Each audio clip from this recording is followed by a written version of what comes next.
got to do it better. Our goal is to have the kind of team that nobody wants to play. And that means that we have to impose our will to dominate the competition all the time. It's all about what does it take to break you. Welcome to the next type of Junior Sports Talk TV. Thank y'all for tuning in. Please like, comment, subscribe to the channel. And today, we're going to do a college football preview and prediction. We're going to go over a couple of these games. Can Alabama bounce back, get back on track, and who else goes down this week? Because there's a lot of good football games on this week. But today, you know what I'm saying, I got somebody else with me. I got Van, as usual. My guy Roll Tide Rise Up might be popping up soon. I know he got something going on. And I got my guy, LA Chris, LSU fan. Somebody I'm going to try to make a regular whenever he's available because he talks football and not just an LSU fan that just talking LSU. He talks football like we all like to do.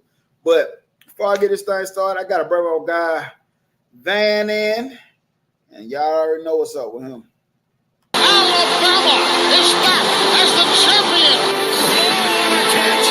Devontae Smith. Risky throw picked up by Patrick Surtain.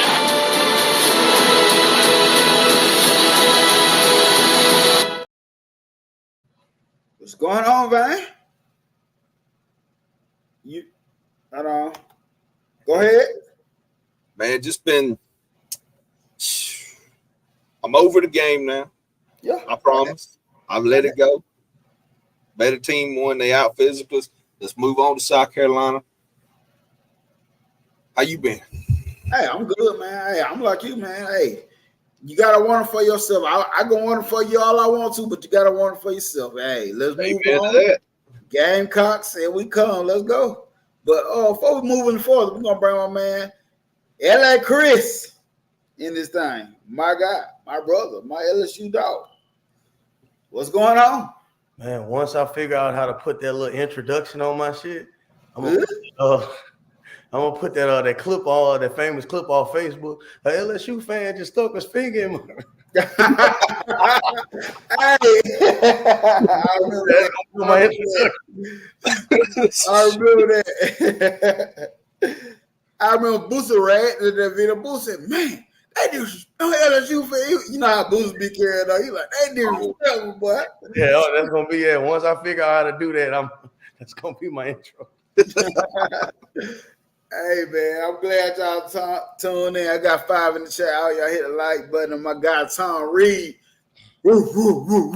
sick him. My guy. Shout out to the Georgia Bulldogs. Yeah, man. Still rolling.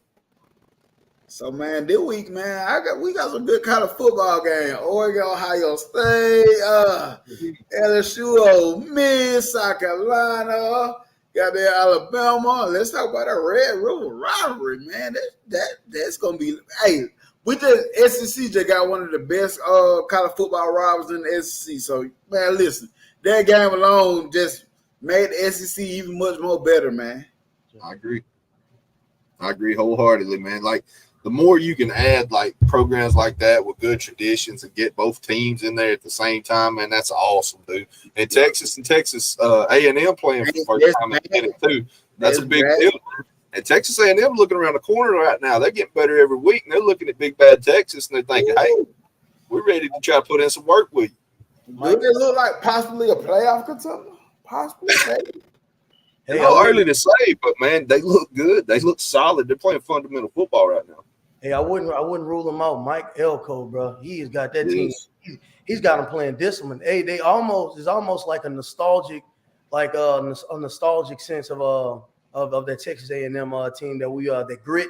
They're not really impressive on camera, but they always beat you. Yeah, I like it. Hey man, this year right here just telling me, man, football gonna be a different sport this year.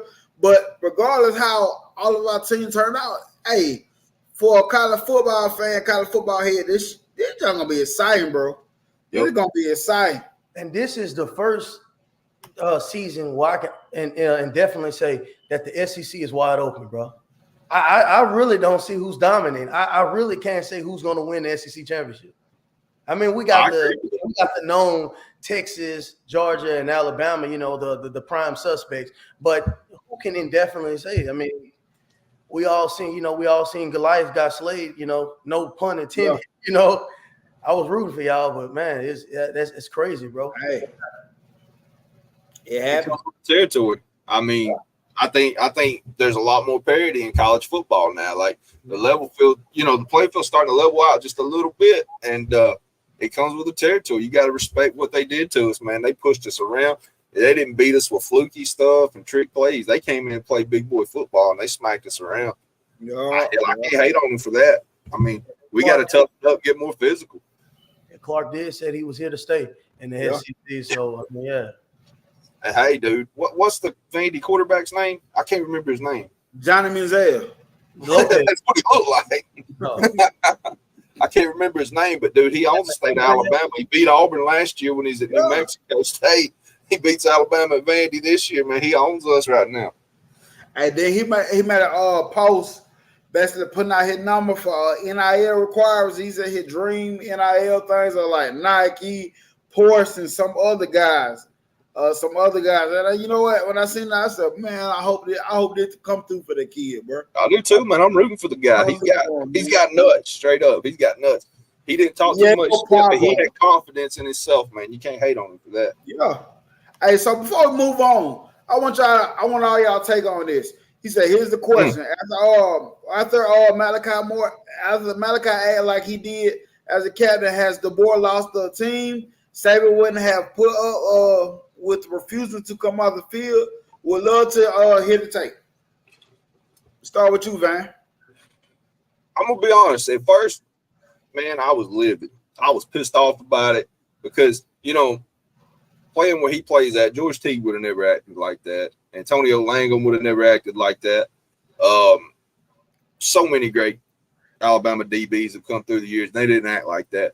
But then I can understand emotionally not being able to handle your teammates and yourself not getting the job done when you thought you were good enough. It's easy to judge, but I've been in situations where I let my emotions control me. And becoming a man's learning how to control your emotions. And we forget these guys are still young, man. They ain't in their 30s. I mean, they're young cats. And he made a mistake. He didn't act like he should as a captain. But, hey, when Saban was there, do you remember when we had a guy try to punch a coach? Yes. We've had it. It's happened under Saban. Ronnie Harrison and somebody else was getting into it on the sideline before. And Reuben Foster had to basically come in and break it up. You know what I'm saying? So, what I'm saying? It's funny as it looked to us back in the day. We had AJ and Barrett Jones get into an argument during the national championship game. I mean, it was funny watching it back, but at the time, I'm sitting there thinking, what the hell's going on? We've had guys we had a guy that overdosed one time and almost died. You've had guys go to jail. That kind of shit happens. It's hard to keep your thumb on 80, 90 kids, and you just hope going forward that you can set a standard with them to let them know that you're not playing around, that it means something to wear that jersey, and that you got to earn that and keep being the way that the standard is. That's just my take on it. Because look at Georgia right now, and I'm not hating on Georgia.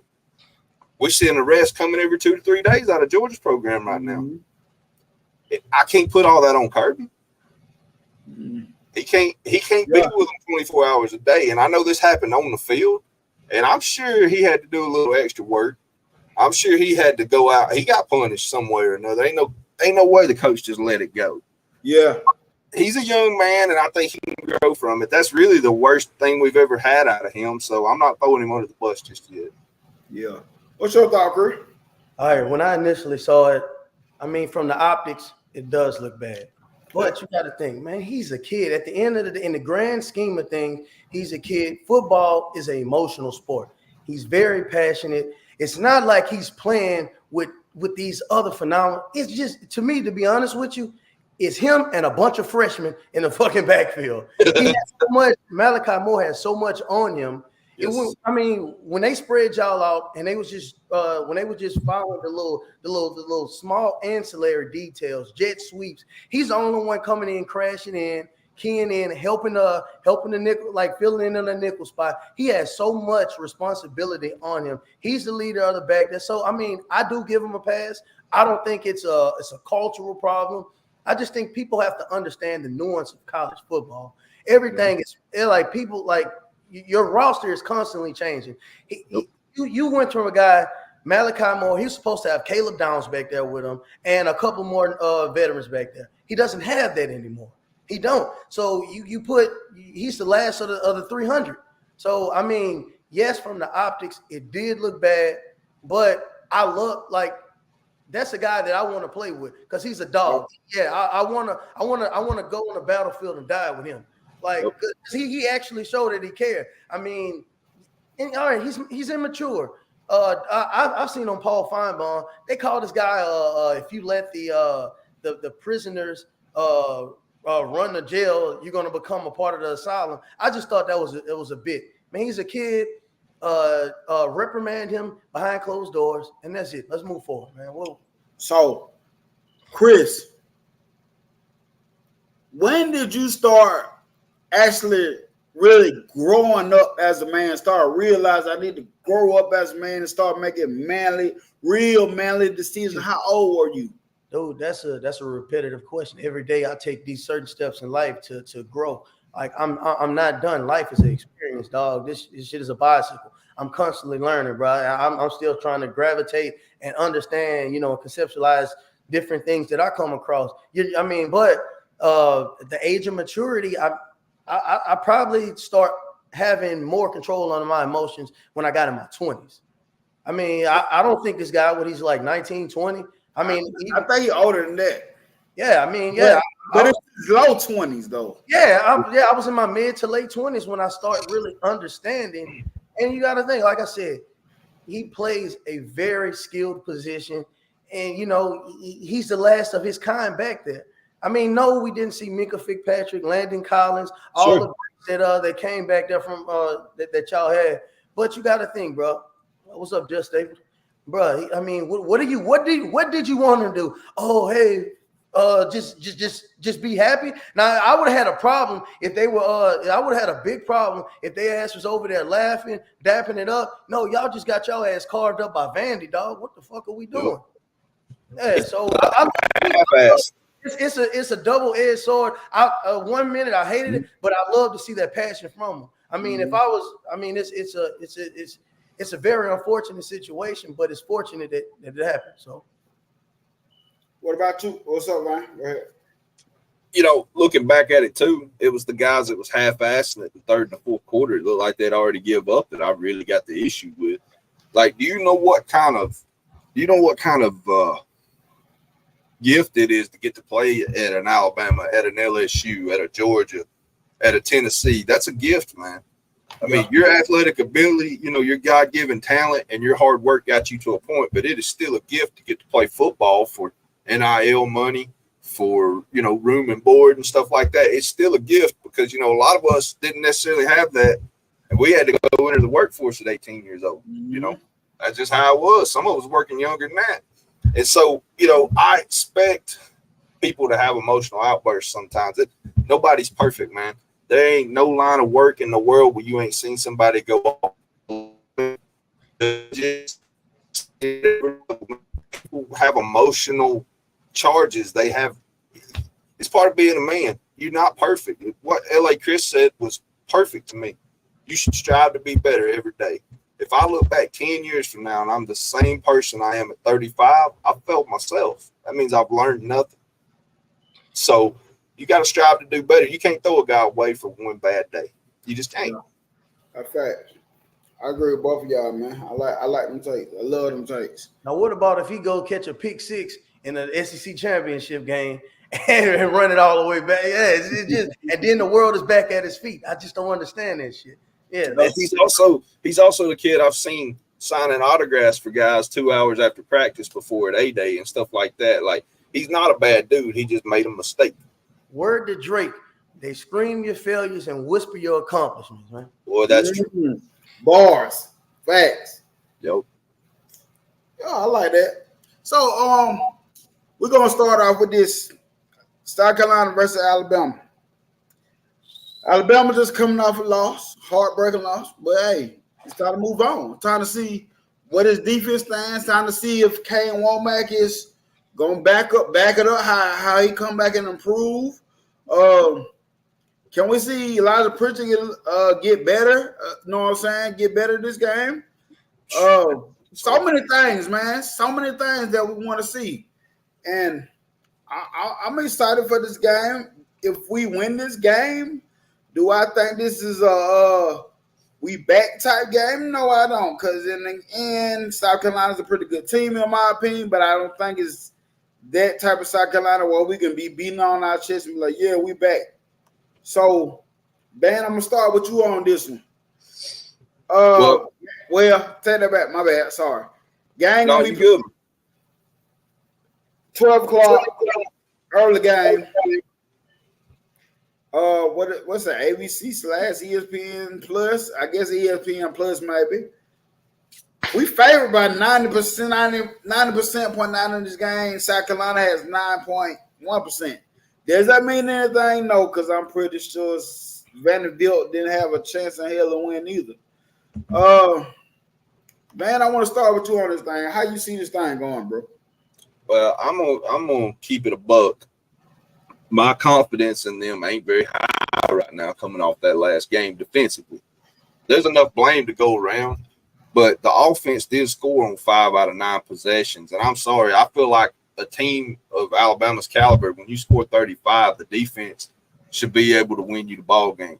You give them 35 points, the defense should not be allowing 40, especially not to Vandy. I'm not shitting on Vandy, but the truth is Vandy's not at our level, not yet. Now, this coach may build them into a monster 5 years from now. We don't know. You can't predict the future. But what I do know is the talent on the field is inherently better than what Vandy's got, but they play like it. And so my confidence ain't super high going into the South Carolina game. South Carolina's got a great running back, Rocket Sanders. I agree with Tom Reed. He is underutilized. They don't use him enough for his athletic capabilities. That being said, that quarterback, man, he's that kind of, to me, kind of reminds me of a KJ Jefferson or, bigger body type quarterback that's athletic. I mean, he can punish you. Hard to tackle if he gets in the second level. South Carolina scares me a little bit. I know what happened to Ole Miss, but I don't like the paradigm shift of trying to compare week-to-week opponents. You can't do that. You got to look at each week individually because sometimes certain schemes work better against certain teams than they do others. That doesn't make the other team better than you, but it just means they were better equipped for that style of football. And right now, the way our defense is bleeding in the run against the run game, that kind of scares me a little bit. This would be I think it was a program-defining win for Vandy, and it would be for South Carolina because you got to think that Beamer is sweating it a little bit. They got to have a decent season this year. And if he beats Alabama, that's considered a decent season. I don't care that we just lost to Vandy. The fact that 90% of people still picked us this week tells you that that's a program-defining win for South Carolina right now, especially a head coach that's kind of had a rocky time. So I expect them to come out and play us just as physical as Vandy did. And I want to see if Womack and the 11 guys back there have got an answer for that. So my how I look at this, South Carolina, the edges from South Carolina are pretty freaking good. Let's talk about Jakeem Stewart. We seen Elijah Pritchard get worked over there by Vandy's edges. Does Jakeem Stewart, is he a problem for Elijah Pritchard? Because if he's a problem for Elijah Pritchard, we've seen Miro when he's up under pressure. You can get him to do things that Alabama don't like. Hold on to the ball, have to run for his life, whatever, for not the good, the bad, And I seen Elijah Pritchard get worked last week. Do I expect them to get better? Yes, I always expect the Bama player to get better. I always expect them, but Jakeem Stewart, I even think the other edges are pretty good, but I haven't seen Kaden Proctor be a whole different Kaden Proctor from last season, I will say. Yep. As far as their offensive wise, yes, Rocket Center is being underused, but guess who's also being underused in my opinion? Our running backs. Yes. Jam Miller should be freaking going freaking crazy right now. But if I'm South Carolina, the way I'm approaching Alabama, I'm testing my luck at running this ball, and can I eventually get something popped off on the back end against that secondary? But my main focus is, can we run the ball on Alabama in the middle? Because if you've been watching the game or games from Alabama, if you can run up that middle, if you can get some quarterback run play out of them, you know what I'm saying, you can kind of expose some weaknesses. Because I've been saying about the 4-2-5, you got to have elite defensive line play, and the elite defensive line play for Alabama is not there. But can they expose that weakness, or does our team come out and show up? You got to be athletic. Then you got to be athletic. Your linebackers and your D tackles got to be athletic to run that 4-2-5. Yes. They can't be soft. They got to be able to. They got to be able to move their feet. Chris, what's your thoughts, bro? Man, all I know. All right, everybody seems to gloss over these people. These are the same people that blew out Kentucky. The same Kentucky that beat Ole Miss. TJ Sanders is going to be I'm not saying that he's going to cause a lot of disruption, but he is going to cause minimum chaos between him and Debo Williams. Bro, I don't know if Caden Proctor and Jakeem Stewart, all them boys are willing to meet that matchup. These people lived in our backfield, touching us, made them cause 2 forced interceptions. Now, I will ask you this: who you think has the better O-line, LSU or Alabama? I would say it's about fair. It's about what. I like the LSU O-line coming in the season. We got 2 first rounders, and some project people Will Campbell to go the first, and Emory Jones somewhere in the late 20s. These guys, and with that being said, TJ Sanders and Debo Williams blew those guys off the line. They got very physical with us. So this is not, I know that their record may not reflect the team who they appear to be, but in William Bryce, that's a different team. Those are real scrappers. So I mean, I'm gonna see, bro. I'm gonna be tuned in. I'm gonna be tuned in Saturday, bro. Yep. Yeah, facts. Most facts. Most facts. Can I say one more thing real quick while we're on the subject? Yes, sir. When you go back and you watch the Vandy footage, and it was hard to watch for me. Man, I question the coaching, and I don't like to do that, but I feel like we've got some guys playing out of position. I feel like some of our guys are size-wise shouldn't be in certain spots that they're in. I question that. You can't help but question the way we're trying to tackle. I know a big thing for Walmart is trying to rip away the ball and cause turnovers, and that's fine, but we need to be efficient at tackling. We were getting contact. There was times he had the guys in position to make plays with his play calling, and we couldn't tackle. But I'm almost to the point where if South Carolina runs up and down the field on us, we're just going to have to outscore everybody, because I don't have a lot of confidence in this defense. Man, it's a struggle for me right now because that's not something I'm used to. You've heard me say before that, and I don't like mentioning it because I don't like to see people lose a job, but it's a business. I don't know if Freddie Roach is the way we need to stay as our defensive line coach. I feel like Freddie, every year since Freddie Roach has been our D-line coach, I feel like we've gotten progressively worse on the defensive line. And we can't have that with a 4-2-5. It's not going to work out, man. So, at the end of the year, we may have to look somewhere else. And I hate to be like that because he's an Alabama legend, but if he don't fit, he don't fit. And I'm just curious to see how this game's going to play out because, right there, Godfather of the SEC, defense has allowed 965 yards of offense in 2 games. Unacceptable. Absolutely unacceptable. You don't get into the position that Alabama's in by playing bad defense game to game like this. Like, we didn't get to where we're at like that. It takes a bigger body, talented guy that can move around on the D line. I feel like Otis, who's apparently transferred now, I feel like he was a little undersized at times. He got pushed around. Sometimes we put Latham in a bad spot, especially against that option style offense.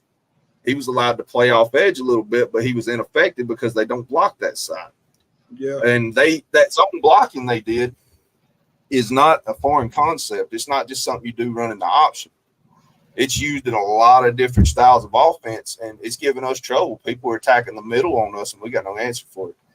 Yeah. So if South Carolina's smart, Georgia's second half and Vandy all 4 quarters laid a blueprint for them. Now let's see if we can respond. And like I said, the way I would attack them is run the ball, run the ball, run the ball. So with that being said, if they do run the ball, will our linebacker play step up this game? Because there was other plays too, bro. Not that John Kemp, Deontay Lawson play a hell of a lot of play some good football. Deontay he made some good plays, great plays. He kind of balled out, but when it came to running the ball up the middle, they were not in the right spaces. And can they be there? And I don't want to put all of it. I don't want to put all of it on Womack, by the way, because he can't make it. It's not all go around for everybody. I promise you. The right tackle didn't play very well. You've already covered that. I mean, there's some issues on offense, but not like defense. No. So, yeah, I mean, I'm not just blaming Womack. I promise you. There's issues that go beyond him. Because I told you when we first initially watching the game, during the game, I said it's hard for me to put it on the coach. But before I started putting on the coach, how much did you drill the assignments when you playing that type of offense? How much you got to drill them assignments in when you playing that type of offense? This that whatever the hell it was they ran, wishbone. But whenever you playing that type of option, they gotta know the assignments. You gotta drill it in their mind. And that's the only thing I was basically questioning the coach. That's the only thing I was questioning the coach about. Because 14 missed tackles, goddamn it, that's on you. That's on you. Yep. When I look at South Carolina offense, I'm not seeing them be able to get it done through the air that much neither. You know what I'm saying? And in order for them to get it done through the air, you gotta create a run somewhere. And I think South Carolina's chances trying to create a run and build off the run and go into some passes. Oh, my bad. I'm getting stuck over here in the comment section. My bad. It happens. But yeah, that's how I see. Overall, do I think Alabama pulls away with this? Yes. But it's a lot of stuff that I need to see from this team. I think Alabama will. I was telling these guys, it's Shane Beamer smart. You take a page out of Vanderbilt's book and you emulate some things. I'm not saying you turn your goddamn offense to an option offense or whatever, but you gotta be able to take some pages out that book. You know what I'm saying? And see can you do that? Can you expose the holes in Alabama defense? Because they're there. Does Kane Womack make the adjustment? He said he made adjustments during that Vanderbilt game. Did y'all see him?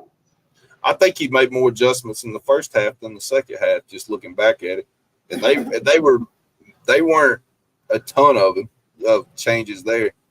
But man, there again, these lines getting bullied, dude. And we've seen it against Western Kentucky on 2 drives. We pointed it out the first show we did this year. We pointed it out against South Florida. We pointed it out against Georgia in the second half. You can't give up 14 play drives, 17 play drives. Yes, you can't just look at the scoreboard, man. You got to break a game down. Yeah, you know, it's like a war. You know what I'm saying? It's not just that final score, but you sometimes can see things that's going to cause you problems in the future. And when you start letting teams like a Wisconsin or a South Florida drop balls with that amount of time, man, you got to get off the field on third down, and that killed us last week. Absolutely killed us. And a couple more losses on us. Yeah. I predicted 2 losses for Alabama this season, but that Devin Vanderbilt one wasn't one of them. I didn't know who. I say I don't know who would be the 2, but I did not Cali Vanderbilt for a loss. Chris, what's your final thoughts on this game, man? Like I said, man, this Alabama team it looks very interesting because it seems like last year y'all was so good with the rush, like with the rush block, but this year y'all good with the pass block and not good with the rush block, and y'all got too many talented running backs not to, and even provide some type of theatrical, like, all right, if you see it's not going down in the middle, put Jam Miller on the outside and let him run it outside. It's just I don't understand it. I mean, I don't understand it. I do think y'all having problems with the D-line like we had last year. I do see y'all. To me, that Vandy game, it seemed like y'all was lined a half yard back, like on the ball, and y'all was letting that guy just like jet sweep y'all this way, jet sweep y'all that way, and they was really spreading y'all out, putting those little freshmen cornerbacks on the island by themselves, making Malachi Moore having to come in more. It's just I don't understand it. I mean, y'all Bama though. At the end of the day, talent will prevail, but it just seems like those little miscues, you guys wasn't executing right. I agree. But overall, I ain't got no score prediction for this game. Overall, I got Bama. Oh, y'all went for a dog fight. I like y'all. I think talent will prevail, but y'all in for a dog fight. And that little true freshman quarterback they got, Sellers, yeah, he not to be played with. Yeah, he will run it. He will. If it's not there, he will run it. Yeah, and there's another. Y'all have problems with running quarterbacks, so I don't know, bro. I agree. But overall, I got Bama winning this thing. I got Bama winning too, but I think you'll pull away from them in the fourth quarter. I think they're gonna keep it tight. Ooh. I don't know if Alabama fans can deal with tight anymore, but I agree, man. I just gotta see a lot. I always got confidence in my Alabama team, but guys, y'all gotta show me something, baby. Y'all gotta show. I'm gonna be square with you. After last week, I'll take it however the hell I can get it as long as it's a W. I'll be honest with you. That shit was painful, dog. This is my thing. Do you have any other receiver besides Ryan Williams?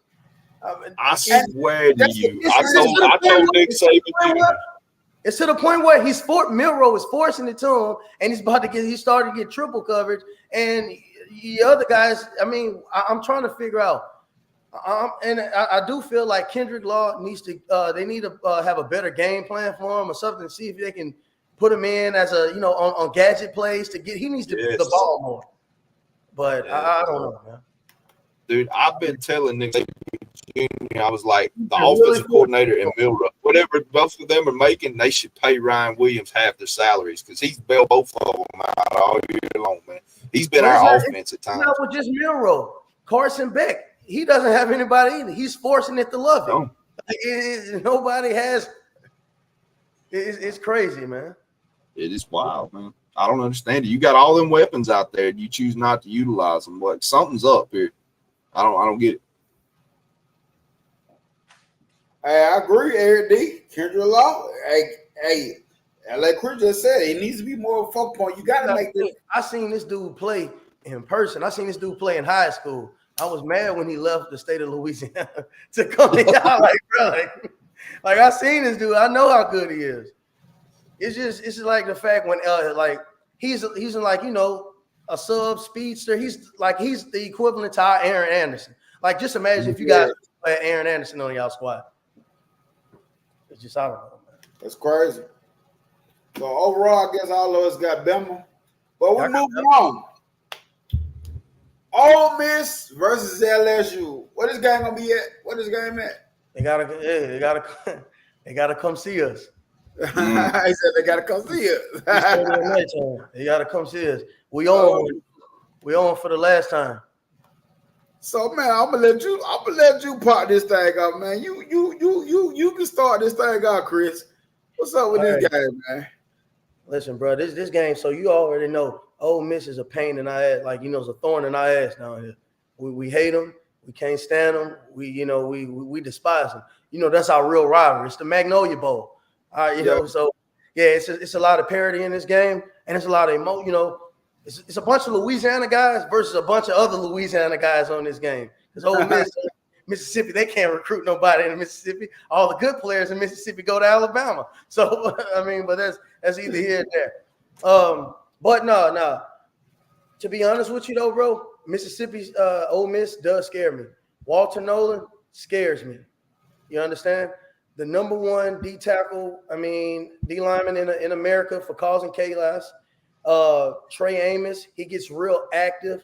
The only thing that I say, they don't on their boundary, on the left side of their boundary corners, they're always rotating. So I think Nuss is going to kind of exploit the left side of that field because Trey Amos, we thinking about he may be a top 3, top 5 cornerback in America, bro. And that was bogus. The last game he played, they called pass interference on him. The second was not a pass interference. That was a clean pick. So that goes to say on defense. Offense, Nuss scares me. He scares me with the decision making. I'm afraid when they collapse, when the pocket collapse and they pressure, he'll throw it in double coverage, triple coverage. He's prone to do that. On the flip side, I think he's number 7 right now, but that's because we had a bye week. Before the bye week, he was number 5 in passing yards. So we have the weapons. We have the Kyron Lacey's. We have the Kyle Parkers. We have C.J. Daniels, a former 1,000-yard receiver. If I stack our talent against our talent, we are more talented than that team. But are we well coached in that team? No, I don't. And with that being said, I got Ole Miss coming and beating us, bro, in Tiger Stadium. Oh my God. Yeah, I got Ole Miss coming in Tiger Stadium and beating us, bro. Oh my God. I respect honesty, man. Most fans won't do that. We don't play consistently. We play 2 quarters. Like we'll light it up in the first half, or we'll light it up in the second half, and then we're so reserved. And you see Brian Kelly, his face turning pink. So yeah, we do play Ole Miss, but yeah. So we don't play a consistent game. Just like we can't. All right, South Carolina. South Carolina was beating us 17-0, and we walked them down. We're not walking.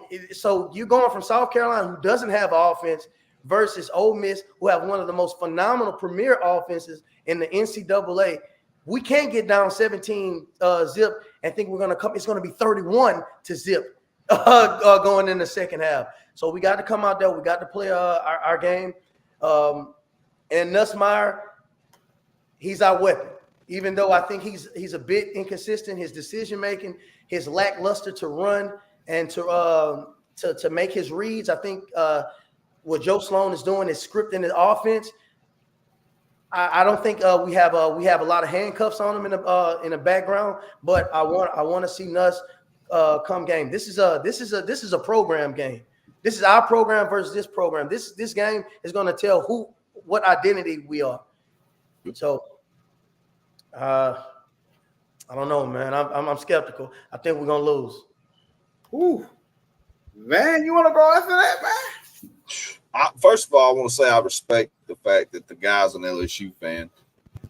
He can admit their faults, and he can see another team possibly beating them. Like a lot of people won't do that, man. Most people are homers. They ain't never gonna admit their team's faults. You know what I'm saying? So I respect that. I agree with him. Ole Miss has got one thing I don't trust, and that's Lane Kiffin. I don't trust Lane Kiffin. He outcoaches himself at times.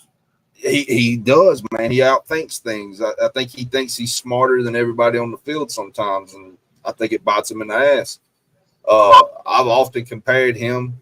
I've often said he was the Lincoln Riley of the SEC. Because, if ever there was a year that Ole Miss should have ran through the SEC, this year really should have been the year, minus maybe the Georgia game. And then they tripped up over a competitive, good Kentucky team that's get everybody fits. Now, I don't want to make it sound like Kentucky ain't good because they are.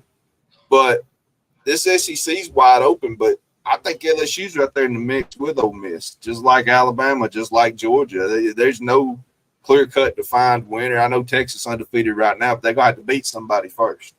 Okay, I can say one. My bad. Yeah, man, go for it. It's your team. Yeah, I believe they're not going to have their best receiver, Trey Harris. So if Trey Harris, if they got to beat us with a bunch of regular guys, regular 3-star guys out there, I think we will pull it off. But if Trey Harris is in there and knowing our cornerbacks are suspect right now, I see it's going to be a long day for our secondary. And see, one thing I noticed from Ole Miss, Trey Harris good, but honestly, that's been like most of their offense. It seemed like they've been kind of force feeding Trey Harris the ball. And remember, they got Juice Wells from South Carolina that bought out of South Carolina over there. They got talent in the running back room. Oh, I forgot to do Bentley, do whatever his name is. They got dudes over there, but it don't seem like they're utilizing all the talent. Now, with that being said, LSU, I think the D-line is pretty good, but it's that secondary without questioning at times. The dude, Major Birds, I've been seeing him getting cooked a little bit. Oh, what about he been getting his ass cooked ever since he transferred from Georgia. They could have they could have kept that shit down there. And then neck pad, he was wearing that damn neck pad slowing. He already slow, and that shit was slowing him down. But you got to think we're playing at least 9 true freshmen. Yeah. Oh yeah, we're our free safety is Deshaun Spears. He's only 17 years old in the back, man. As for Stamps, he's a true sophomore. He's our best corner. On the other side, PJ Woolen out of Mississippi. The guy was he's a freshman. Like there's freshmen all over the way, and we're trying to build continuity and build through the high school range. So we're gonna this team is gonna figure this shit out inside the game, and they're gonna do stupid freshman shit, make bonehead calls. So I mean, LSU is the type of team we're gonna figure this shit out during the game because how young we are, and we're still building continuity. We're still trying to galvanize who our true identity, because I don't really believe we have an identity yet. We discovered our true freshman, Caden Durham, is our best running back. Yeah. He's our best running back, and he's emerged to be one of the top running backs in the nation. Yeah. So, yeah, I mean, it's all apropos right now, but I do feel if Trey Harris is not in the game, they say Walter, then last game, Walter Nolan left pretty banged up during South Carolina. So a lot of people was banged up. So if these guys are a shell of themselves, I give us a good chance of winning, man. But if they come full strength, man, I see it hard us beating them, because I had this game when I seen this game coming up on the schedule last year. I said Jaden Daniels is going to be gone, Brian Thomas Jr. is going to be gone, Malik Neighbors is going to be gone, Logan Diggs is gone, our whole offense is going to be gone, and they're coming back pretty much with their same guys plus some transfer portal shit. So I'm just being a realist, man. I hope we win, but I expect us to lose. Okay. I'm gonna ask you the question before I ask you the other question. Do you trust Brian Kelly? Shit, yeah. You do? I trust him. People. All right. People give Brian Kelly. All right. So I'm trying to figure out why should we not trust him? This is a guy that won 10-win season for us. And you got to put everything in context. When Brian Kelly inherited this LSU team, we had 38 scholarship players. His first year, he overachieved when we beat Bama and went to the SEC championship. So he topped out too fast, and then he had to recruit. So it's like, man, he's been there, like technically he's been there 3 years, but I count this as a year and a half with his recruits. And this is our 2025. This is going to be our second top 5 recruiting class. So let him get his guys in, and let's see. I mean, it took Kirby 8 years to win one. It took Dabo 9 years to win one. Let's talk about Jim Harbaugh. Yeah, Jim Harbaugh. Yeah, 9 years to win one. Let him rebrand himself inside of the LSU culture. He's coming into LSU. LSU is not Brian, we're not accepting the Brian Kelly. He's accepting LSU. It's the reason why he left Notre Dame, because he has to recruit nationally. He can't get these guys that he's getting down here. We're recruiting paradise for talent. So just let him get his guys in, and we have to start keeping things in context and start saying he can't coach. I know we losing, it sucks losing against Florida State back-to-back years and USC. It sucks. I mean, it does. It's an eyesore. I mean, when Les Miles was here, we were winning those games. But I mean, because that's one thing Miles know how to do. He know how to recruit, and his preparation for games was at an elite level. So I believe in BK. I give him 4 years, and I'll make my true evaluation from there. So, like you were saying about the coaches that had time when they won, do you think LSU gives them that time to cook? Do you think LSU gives them that time to cook? Yeah, 10 years, $100 million. We got no other choice but to give him time. He's there to stay. And then you got to think, we're still paying Coach O money. We're still there. And our collective is not as heavy, and we're not as flushed with cash as a Ole Miss, as a Tennessee, as a Texas A&M. Our collective, to be honest with you, we just got Todd Graves. We got the Raising Cane Man. That's it. Yeah, Todd Graves and a couple of guys from around here, rich guys, tycoons around here. So, yeah, I believe in Kelly. I trust him. He's a good. People say he hasn't recruit. Well, just go see what he's recruiting this 2025 class. It's crazy because you talk about it back and forth all the time. It's crazy. Matter of fact, go look at the 2026 and 2027. 2027, number one recruit in the world is here 2 miles away from LSU. His name is Elijah Haven. He's the number one quarterback in the nation. The number one safety for the 2026 class is Bradford. So, and he's in Baton Rouge, a couple miles from LSU campus. So the talent is here. The talent is here. He has to build defensive, which he has, because I don't think Alabama has been getting Louisiana players for the last cycle. Like, they didn't have any Louisiana players in the 2024, and I don't see any Louisiana players for the 2025. So he's been doing what he needs to do, which is locking up and putting a wall around Louisiana, and I'm loving it. That's facts. So that's facts. I love that, Chris. So what I'm gonna ask you, do you think Ole Miss defense poses a threat for LSU offense? Yes. Our O-line has been a force. So coming in prior to in the summer, we was hearing that LSU might have the best O-line. That's emphatically false. That's wrong. Emory Jones and Will Campbell are really good, but I mean, we're with the rush block. With the rush block, we can't. Our running backs can't seem to find open spacing. But with the pass block, they can. And if you've seen what South Carolina did to us, man, you will be appalled. Because on paper, if you look at our O line and their D line, which is a bunch of JUCO players, a bunch of five-year seniors, they wasn't even supposed to stand a chance against us, man. But it's not just with us. It's like that with everywhere in the SEC. I don't see a dominant line. Yeah, we talk this stuff with Texas, but I don't see the same Kelvin Banks that I seen last year. I don't. It's just I believe there's, like Van said previously, there's more parity in college football now. The SEC is wide open. Teams are evenly matched. So you're going to see more upsets. You're going to see more people getting beat. You're not going to see these dominant vintage performances that we once loved from an Alabama, a Georgia running away with it, a 20 and 30 point league. You're going to see it's going to more look like a 17-point league or a 10-point win. It's not. Yeah, the days of in the next 3 years, I can see you're not going to see these blowouts, these phenomenal blowouts you've been seeing. So I'm there with it, man. If you have something else, I don't know, man. Okay. So overall, my opinion, I think Ole Miss. I think Ole Miss wins. I think Ole Miss wins this game. I'm with you. My opinion. I'm with you. So, okay. This is a question I wanted. He said he knows that Jakeem Stewart reclassified. Do y'all think I get him in 2025? I do. Oh, hell yeah. He reclassified. Why do you think he reclassified? Exactly. Yeah. Man, it's so crazy.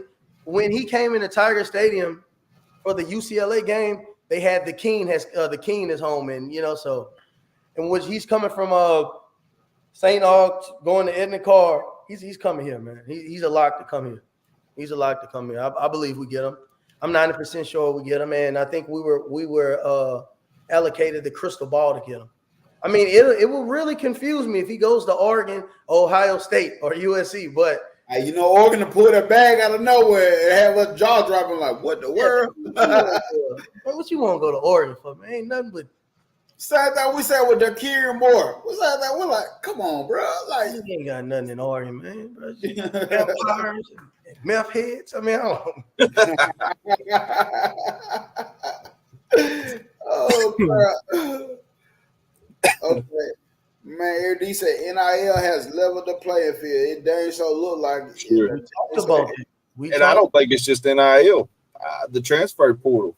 Oh, yeah. I don't think it gets talked about enough. Not only is it leveled the playing field, but it's actually hurt some teams too. It's helped some teams like a Vandy, but it's hurt some teams too. I still think it hurt Florida State. There ain't no way they fell off like that. The combination of getting a quarterback that didn't fit for them, some other players that hadn't showed up for them, and they threw the bag at them, man, and they just thought they'd take them and keep on rolling. And sometimes those guys don't work out for you. So this is a new thing for college football. We're going to see how this affects teams year to year. I think you can see some big swings from teams year to year more than you used to. This is and what he's alluding to, I agree wholeheartedly. Use focus. You get so transfer portal drunk, you forget to recruit. The same thing that's going to happen. This is going to blow up with Ole Miss next year. They got all these guys from the transfer portal, and they're forgetting to recruit. So when Jackson Dart, Trey Harris, Walter Nolan, all these guys leave, who are you going to have? I mean, like I said, I have my opinions. I have my pros and cons on NIL. I think it helped teams who fell on hard times. The Florida State of the world, the Texas of the world, Michigans of the world. Yeah, these teams were subpar good, but these teams became elite during the transfer portal. So, man, I agree with everything, y'all. This some good stuff tonight, y'all. I love it. So, Blake Sims said Oregon can beat Ohio State this week. Who believes it? And with that being said, let's move on to that game. Oregon versus Ohio State. I don't know. I think Oregon get them. I think Oregon get them. I don't. Ohio State haven't shown me anything yet. All right, that's fair, Van. I sort of agree the same way. Oregon had their struggles early, but they got through. They kept powering through. They've gotten better each week. You can see the team looks better every week. And, Ohio State hadn't played anybody yet, and that's not a knock on them. Sometimes the schedule is the schedule, but I'm wondering if it doesn't hurt them at this point because they haven't been tested at all. And Oregon's playing a lot better football right now than people give credit for. I don't know that I trust their quarterback still. I know he looked pretty decent at Oklahoma at times, but I'm just not the biggest Gabriel fan. I'm just not. He does things sometimes that bugs me. A little cross the body throws, his footwork. Just I don't know. He puts himself in bad situations, but I guess State. But if I'm being realistic, the talent at Ohio State should carry them through the year, but will it? Ryan Day's another one of them coaches, man. I'm not a fan of him. So I love their receivers. I love Johnson. I love Stewart. Dylan, man. I love the whole little scene. I do believe on paper that Oregon is the more superior team, and I think they edge them out this year. I think Oregon is the real deal this year. Everybody's been laughing at me, but I think Oregon is the real deal this year. I think they're going to etch themselves out a playoff victory. Ain't nothing to laugh at, man. There's 12 playoff spots there. Hey, I look at Oregon, Ohio State, man. We talking about my guy Chris told me last week, and I thought it was wild as I don't know what. He said he felt upset coming with Iowa, Ohio State. Crazy thing is that went into overtime. Not overtime, but halftime. 7-0. Yep.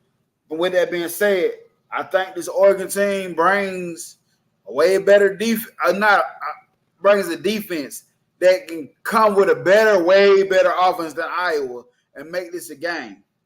Then they can't sleepwalk in that game either. Like they Yeah. did. Yeah, Iowa had them down to 7-0 all the way down to the third quarter. That's and then they wild. both open. Yeah, so they can't sleepwalk with Oregon because Gabriel's gonna make them pay for it. Yeah. And what was that other game this year? Not just Iowa. It was a small team, man. They went in the half, barely winning. Offense couldn't do nothing. Then they come back out and they got fired up. But you can't play like that against Oregon because they'll find a way to score points. You don't want to get down on them quick like that. Their offense is struggling the first half a lot this year, Ohio State says. Yeah. I think that was Marshall they played. I can't remember who it was, but, man, they looked ugly. They looked ugly a couple times in the first half of the game. I think that might have been Marshall. It was 49-14 with the Marshall game. And it probably was a Marshall game. I think it might be Marshall. Do y'all you mind if I ask a question real quick? Yeah, man. Go ahead. Do y'all think the amount of money that Ohio State has thrown into that team this year to win right now? Do you think if they're short of a deep run in the playoffs or a national championship, do you think a lot of pressure is on Ryan Day? Because I feel like it is. That's a lot of money invested in Ohio State right now. I feel like the pressure. Jenkins, you got the best. He got the best running back in the nation. Last you got Quinshon Judkins that went up there. Caleb Downs, the best freshman in the league. Bro, what are we doing? I don't want to hear no excuses. You got the best wide receiver called Jermaine Smith. And the other little light skinned boy, with the braids. He was there with I know you talking about. with Marvin Smith last year and Zook. What's his name? Shit. You know what I'm talking about though. Yeah. Who does Tennessee? Yeah, Emeka Buka. They play Florida. Hold on. What? I don't. My bad. I'm tripping. But yeah, man. Just looking at them games, the other teams ain't been able to score, and I believe Oregon gonna put that pressure on the scoring pressure on these guys this game. And like I said, I believe they're gonna bring a solid defense. But the Ohio State wide receiver core is he Emeka Buka, Jeremiah Smith. That motherfucker's the real deal, bro. You already got 2 first-round guys, 2 day one guys. Yeah, bro. So yeah, but my prediction is I got Oregon with the upset. Oregon with the upset. I damn sure hope so. I got Oregon with the upset, man. I think Oregon's gonna do it. I feel like if Ohio State, regardless, I don't care for Ohio State like that, but I feel like Ohio State gonna have a little too much firepower for Oregon to goddamn keep up enough. That running back duo, they put that goddamn shit together and goddamn start using them wide receivers of Emeka Buka, Jeremiah Smith. I believe they're gonna be a little too much, and I think Ohio State wins this game. I think it'll be a very close game. It'll be a must-see game in my opinion, but I think Ohio State still remains undefeated after this game. Mm-hmm. We'll see, big brother. I hope I'm wrong though. I ain't gonna lie. I hope Oregon got them. Hey, with the talent, man. I mean, they really should win every game. I mean, you rattled them off there, LA Chris, and you rattled off some just now, NSJ. The talent Ohio State has, they really ain't a whole lot of excuses for them. I mean, man, they're talented. But this is every year's shit with these dudes. Yeah, it really is, though. It really is. They supposed to blow the doors off of every fucking body, and you fuck around and let Missouri in a bowl game walk you down effortlessly at that. So how do you not win a national championship when you got a Marvin Harrison Jr., a CJ Stroud? Like the fuck? I mean, talent for days, man. They putting wide receivers and quarterbacks in the league just like this. Where you at, man? It don't make no sense to me. Yeah, Marvin Harrison Jr. He stole my boy Ward last year. It's all good though. I'm Malik Neighbors. Getting the call away from Malik Neighbors, but it's all good though. Hey, I'm gonna ask y'all this: who do y'all feel has the better quarterback play? Do y'all think Will Howard better than goddamn Hell no. Dylan Gabriel? Not to me. Not to me. I don't trust Gabriel. Sometimes I don't like his mechanics every time, but I think he's the better quarterback for sure. Yeah, me too. I think so too. But I still think Ohio State has the pieces around this guy. Will Howard is a really experienced guy at this point, but I just think Ohio State just has more firepower on offense. Not down to Oregon at all. I think they could win this game, but I got it Ohio State. If you ask me, I'm picking Ohio State. All right. So another one of the games, Van, who you got on this game? I ain't hear you pick. Who you got? Man, I'm trying. You know how it's kind of like when you bet sometimes, and sometimes when you bet with your heart, not your brain. I want Ohio State to lose. I do. Man, there's so much talent there. I'm torn, man. Like, fuck it. I'm going with Oregon. Let's get an Oregon upset right here. Let's get Oh, boy. Ohio State thought they were getting oh, boy. So, next one, Red River Rivalry. Oh, man. Red River Rivalry. I think somebody in the chat said something about Texas better watch out or something. And I think it's true because it's a rivalry game. I didn't think Oklahoma was going to pull it out last year. You know what I'm saying? Dylan Gabriel was the quarterback, but I didn't think they was going to pull it out last year. And Texas was a good-ass team last year. Quiet as kept. I think Georgia going to smoke them this year, bro. I said the same thing as I think Georgia going to beat them this year. This ain't Mississippi State. This ain't that shit. It's a whole different situation. Yeah. I mean, I don't trust this. I don't trust Jackson Arnold, and I don't trust this little dude, Michael Hawkins Jr. But I trust Carson Beck again. I trust him against Texas. He said, hey, that Michael, dude, the freshman, he still got a I see promise in him. I see he got growing pains. He got growing pains. He's gonna do stupid stuff. He got growing pains, but I do feel as if he should have been that starter this year. Yeah, should have started off season with him, huh? That's one thing I said about Jackson Arnold. When he played the ball game last season, I was really paying attention to him because he was that 5-star kid coming out. So I was really paying attention to him, and then is what started putting that doubt in my head against for Jackson Arnold. I'm like, I don't know. I'm not. But peep this out. All right, so Dylan Gabriel was supposed to leave, right? So they pretty much forced him out, like Kamala's doing Biden in the office. He's going. So now Dylan, he almost had 1,500 yards, and guess how many yards Jackson Arnold has? How much? 538. But we get so caught up on these stars, dog. Like I agree with that wholeheartedly, man. We get so caught up on these stars, you never know what you have until it's gone. Yep, that's facts. Yeah, now Dylan Gabriel, he's thriving up there in Oregon, and y'all struggling with Jackson Arnold, dog.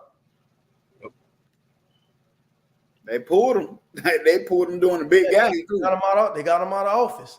Yep. I really didn't understand that because, like, Oklahoma, to me, over exceeded their expectations last year. Everybody thought with the newest coach coming in and they had a lot of holes in different areas that they were going to be a middling team, and they ended up playing pretty good, upsetting a great Texas team. Yeah, I didn't understand them running him out of town like that, man. They could have built off last year, but hell, what do I know?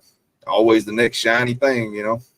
I thought they want to take a playbook. I thought they want to take a playbook out of Ole Miss book. We're going to bring in our guy. We're going to bring in our experienced guy, surround him with a bunch of talent, and we're gonna go out there and we're gonna try to compete. But these guys, I mean, he went like Nick Saban said, he went for that shiny toy. Yeah. And look at him. He's statuesque. You know, he makes the offense. He makes the offense more predictable. He stagnates it. Where your little true freshman Hawkins, I mean, he makes shit come alive back there. And you know, to me, I feel as if he's the starter. No matter what the depth chart says, no matter who's in good health, I would want him to start for me. And I had a pretty good assessment of both of these quarterbacks. The difference is in yardage is 200 yards, and this guy's only started 2 games. Jackson Arnold started all the other games. So yeah, that's facts. proof is in the pudding. One thing I do like about Oklahoma, that nose tackle they got. I can't remember his name, but that dude a pretty good nose tackle. But Texas, man, I don't see that defense being the same. But one thing that I look at is Quinn Ewers is going to be back, and I think he's healthy. I think he probably could have been what I believe they'll just send him longer just to get 100%. And Quinn Ewers is a good quarterback. I don't care what nobody say. If healthy, he gonna lock you up. That is what it is. Yeah. And I think Texas got a little bit more offensive firepower that's gonna keep them in the game. But again, you got that rivalry thing that when the kids get that blood flowing through them, you don't know what can happen. You really don't know what can happen. Jaden Blue, Ryan Wingo, Isaiah Bond, yeah, them dudes are phenomenal together, dog. They got a pretty good offense, dog. And then you got Jaden. Yeah, they do. This Jaden Blue dude, this like their third string guy. This ain't we ain't talking about the true freshman on the defense side, Colin Simmons having a hell of a year right now. He was supposed to come to us. I remember when he decommitted. I remember the day he decommitted, man. Yeah. But they also, they got Anthony Hill Jr. That's their lead tackle. Anthony Hill Jr. and he was a baller coming out of high school too. Yeah, that Barron boy. Yeah. So they're gonna. I do think Texas prevailed in this game, but I think Oklahoma will punch them in the mouth. Most definitely. So goddamn, I'm liking this so far. So, what other games y'all want to talk about this out there? The only game I've seen that's worth a while. Texas and Florida. Florida and Tennessee. I do like to see how a team responds after a bad loss.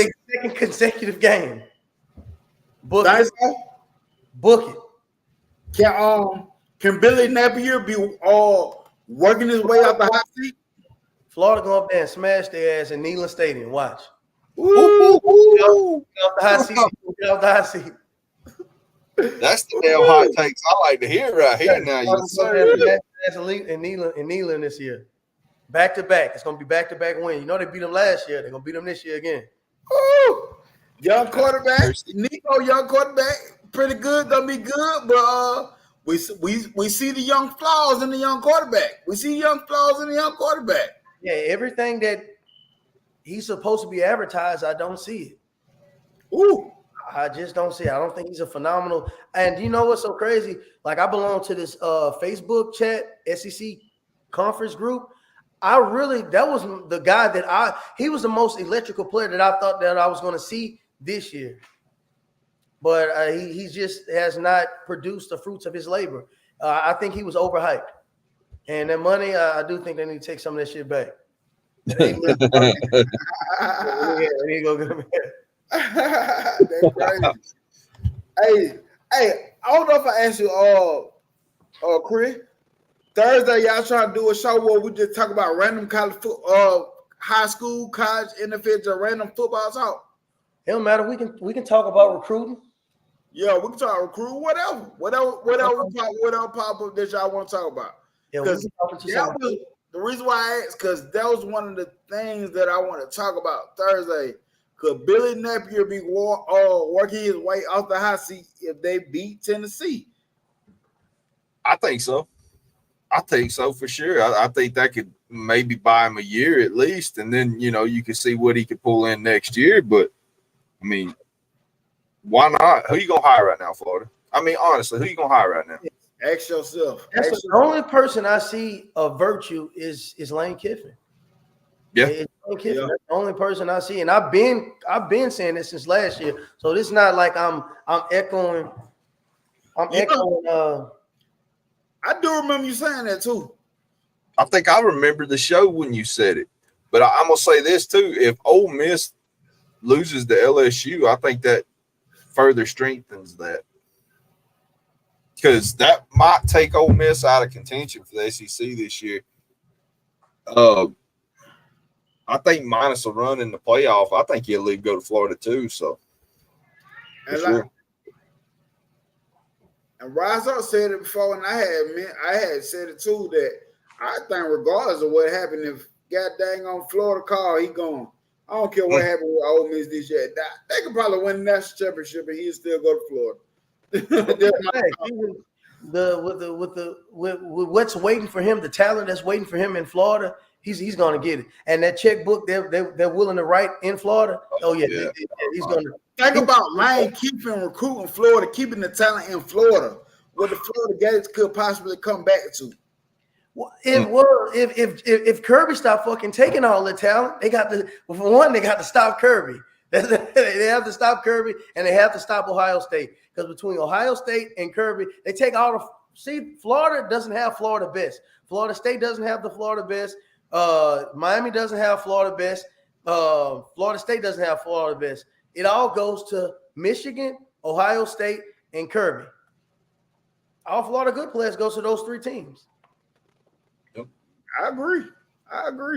Hell, shit, we got the number one cornerback. He's from Florida. So, I don't know. Those Florida kids don't stay home for some reason. I don't know. That's the craziest thing about Florida, because Florida used to be the destination. A school in Florida used to be the destination for them Florida kids, bro. Exactly. I think that started changing when Will Muschamp took over Florida and he stopped recruiting. Yep. When we got Patrick Peterson, and when we got Patrick Peterson out of when Corey Raymond got him. So the nuance of Florida, those trans state guys just leaving out. I don't think you will see that no time soon, unless the cachet of an Urban Meyer comes back there. You'll have to have a big name. I even go out on a limb and say, if Deion goes to Florida or Florida State, you can start seeing some of those homegrown kids starting to stay and be retained at Florida in those Florida universities. But along with these guys, you have a Mario Cristobal, you have a Mike Norvell, you have a Billy Napier. You're not going to get these guys because no one has a connection with these people. And I said before that, even we talk about Deion recruiting high school now, if he get back to the state of Florida, I see Deion picking up his recruiting high school so much more, and them guys in Florida gonna stay in Florida because prime time is the guy. And he's not gonna have to be an X's and O's guys. I see that. You just have to have the talent. Talent will prevail. Just make the right guy. That's the thing about the whole situation, man. Like Deion can use the fact that he's a gold jacket wearing Hall of Fame player, one of the best athletes we've ever seen walk this earth. He can get talent off that ability alone. He's on every other commercial when football games are on. Everybody knows Deion. If he's got a good OC and a good DC, he can make a run somewhere. Look at Colorado this year. As much as everybody wants to hate on them, I've been guilty of it at times, because sometimes I felt like they were playing daddy ball last year. They're starting to run the ball a little bit more. They're starting to get more. They're starting to really look like a football team. They look better than they did a year ago. I think if Colorado, and I think it was Eric D brought up Colorado versus Kansas State. If Colorado pulls that game off, because most people think Kansas State's going to do it, and Kansas State's a good football team. If Colorado wins that ball game, they got a good shot winning the Big 12. Big 12. Because Kansas State's one of the best teams in the Big 12, minus Utah, which Arizona upset, a week or two ago. But Colorado's in the running right now. They're playing really good football. I think he's proven a lot of doubters wrong, because he has started to run the ball a little bit. The defense has got a little better. Nobody talks about their linebackers. Their linebackers are pretty solid at Colorado right now. Yeah, I agree. And that was the next time we was running into that game. Can't take away what Travis Hunter doing. Can't take away. But I like the quarterback play out of Shedeur Sanders this year. And we talk about Travis Hunter at the wide receiver game, but hey, they got some more playmakers in the wide receiver room over there at Colorado. And for some reason, I know it's still early in the season, but this Colorado team is looking a little different. I do like the fact that Deion did come in doing all the damn talking this season. We coming. He shut up a little bit more this season. Exactly. He still got a little mouth, but he shut up a little bit more this season. And to me, this Colorado team is I am a person that was on talking that Colorado shit like, Xavier Boyd, they have the Xavier Boyd on top of he's to me, he's their dog. He's their dog. So I mean, but on offense, but like I said, I do feel as if Deion needs to pull more of his cultural currency within college football. Yeah. Some of these recruits, because he has the cachet, man. He's a Hall of Famer, the GOAT cornerback of all time. He has to use some of his cultural currency to pull these players. And if he's going to stay in Colorado and build something nice and build something where I believe he can make, bring Colorado back to their 1991 status, he has to understand who he is and start locking down some of these recruits, because he can't recruit worth of shit in Colorado. The thing that bugs me right now is if this team goes out and wins 7-8 games this year or more, that's an improvement. And nobody's going to give them that. They act like everybody's picked Colorado to win a national title. No, nobody's saying that. You just want to see improvement. If he gets them into a bowl game, it's improvement, because that was a 1-11 ball team when he got there. I mean, steady improvement every year. I mean, he put himself on a target on his back at times. I ain't going to lie to you. He did. Yeah. But I mean, we got to give it up when they're doing it right, too. And right now, they look like they're doing some things right. I mean, I respect what they've got going right now.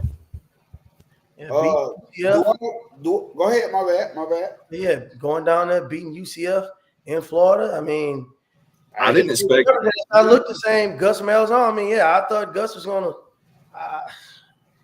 Deion, he surprised me. So I was surprised with what I saw, beating a Big 12 team, conference play. I liked it, man. I liked what I saw from him.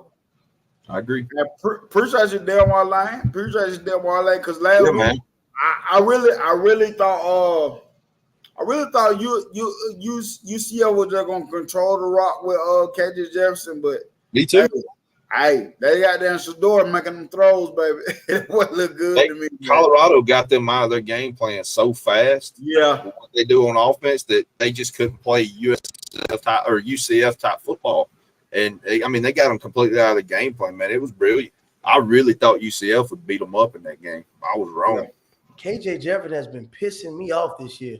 All right, he did all that good shit last year. It took us 3 points to beat them. It took Alabama 3 points to beat them. Like jumped on their ass in the it took me. He was doing that. Dude looked like he looked unreal this year. Now you go to UCF and you go to the quarterback with Gus Malzahn. What the fuck are you doing this year, bro? What are you doing? And look, you go to a system that really fits you. Yeah. You supposed to be his version of Cam Newton. Yes. At UCF. What are we doing, bro? And when he made that move, I instantly thought, I said, "Oh shit, UCF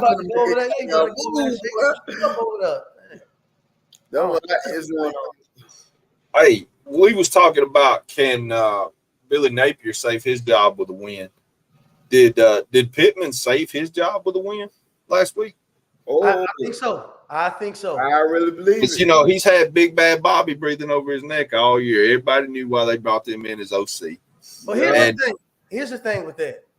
When they win, they give the credit to Bobby. When they lose, they blame Pittman. Yeah. Yeah. So, I mean, you go down, you beat the number 4 team in America with all those weapons, Brew McCoy, Squirrel White, fucking the golden child, Nico.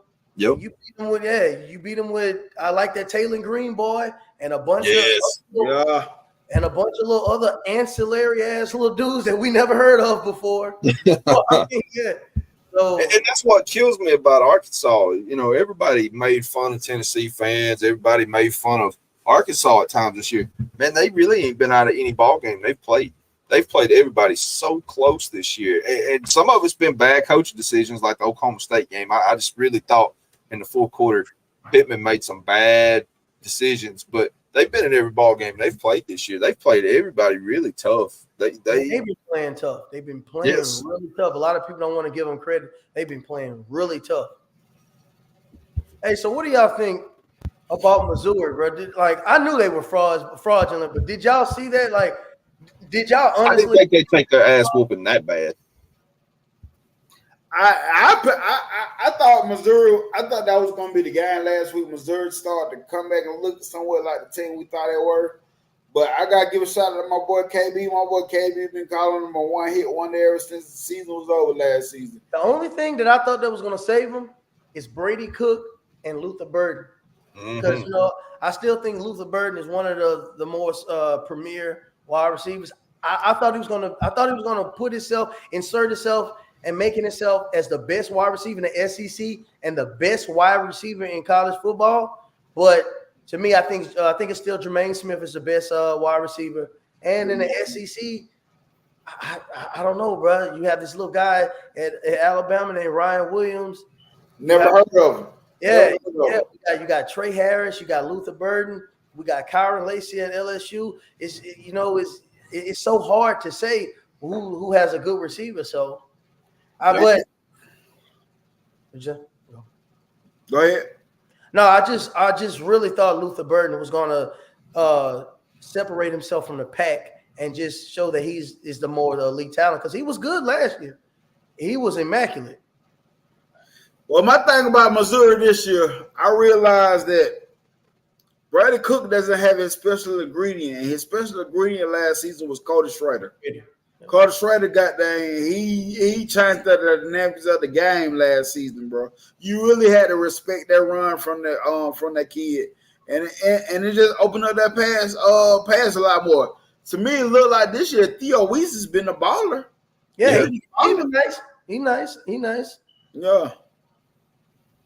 Yeah, it's just that Missouri that I never understood why would they rank so high. That baffled me. I was floored when I seen them coming in that high, with the off-season rankings. Hey, I want to talk about something. We ain't got to hop on along. How do y'all feel Kentucky and Vanderbilt game? To me, after last week and how the quarterback been playing and the way Kentucky been playing the last two games, to me, that game became a little bit more interesting. Brock Vandagriff got a pack of fucking lunch. Ooh. Them boys from Vandy ain't playing, man. No, they ain't. They physical as hell, man. Trust me. Vandy ain't playing. Then they coming off. They didn't kill the serial killer. They ain't playing, man. They ain't playing either. They come in.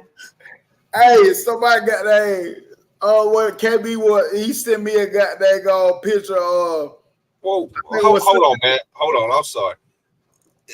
I'm reading this comment from Tom Reed, and he said, and Missouri lost to a better team than Vandy, but Missouri is bad.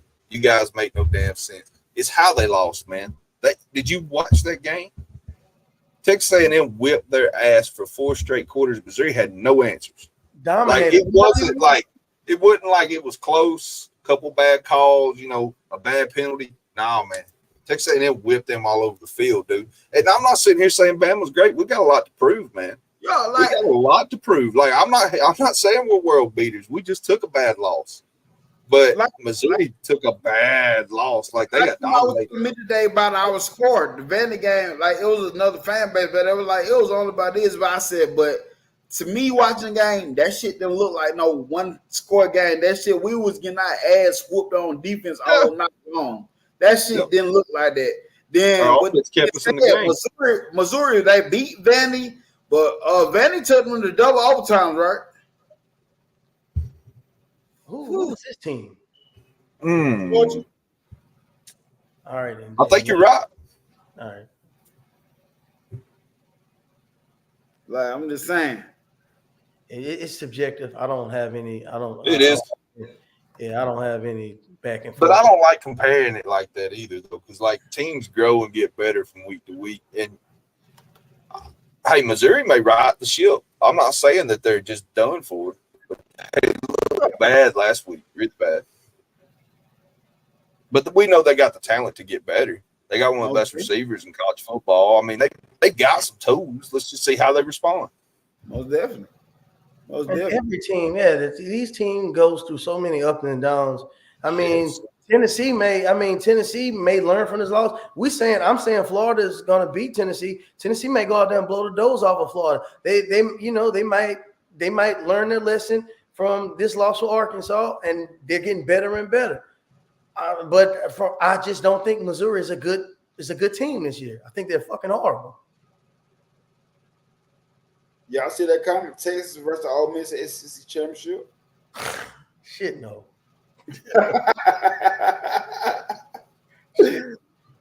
Hey, I can't rule it out. Texas, Georgia. Not no Texas, not no Ole Miss. I can't rule nothing out. This SEC looks pretty damn wide open right now, but I don't know. I just don't trust Lane to get them there. I just don't have a lot of faith in Lane Kiffin. I don't know, man. I've been like that. I think he's a great offensive coordinator. I just don't think he's an elite coach. I think he's a good coach. I just don't think he's an elite coach. That's just my opinion. He may go out and win a fucking title this year. I don't know.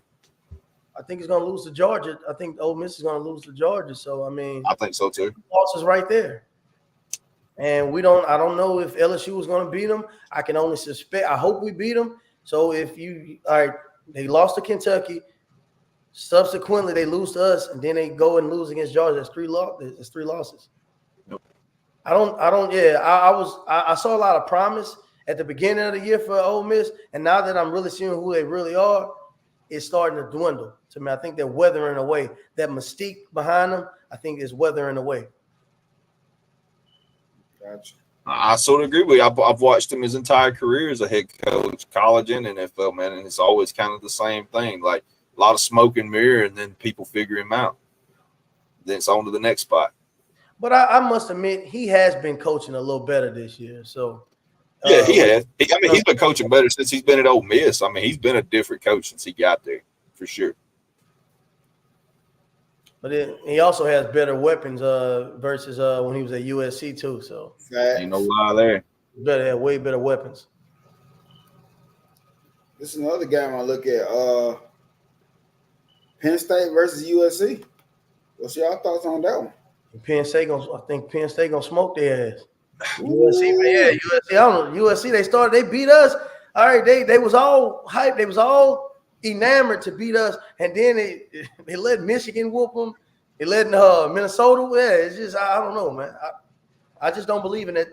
This USC team anymore. Well, Penn State, their quarterback ain't turn. He only turned the ball over one interception. That's tight. Whoa. This is the matchup predicted. Look at that. The matchup predicted got USC winning. What are they saying, man? I don't know. And I ain't no Penn State guy, bro. No, I don't like them, but they've been playing probably the best I've seen them play in a long ass time this year. Yeah. Aren't they undefeated this year? Yeah. But it's that sorry ass cover thing too, so I thought that's this gonna be a goddamn game to look at for real, bro. And this is nice. So I got that YouTube shit. Well, I'm probably what time they hold on. So what time does Ohio State and Oregon play, and what time does USC? Because both of these are Big Ten conference games. Yeah, this is a 3:30 game. What time does Ohio State and Oregon play? Let me see. Damn, what time do they play? Let me back up out of here.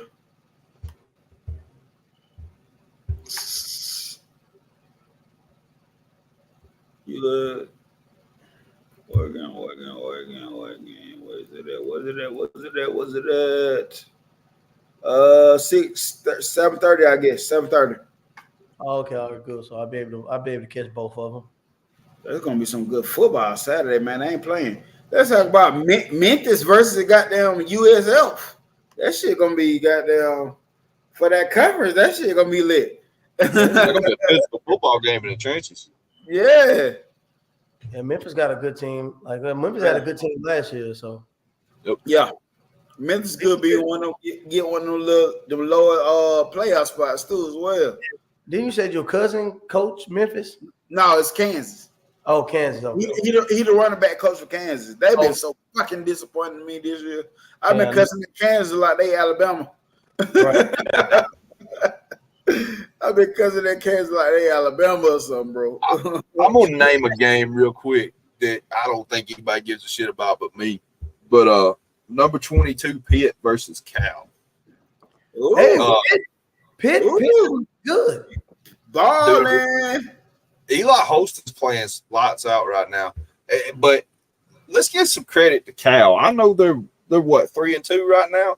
They played Miami fucked them last week. They did, and I'm gonna say this: their defense has improved so much in 1 year's time.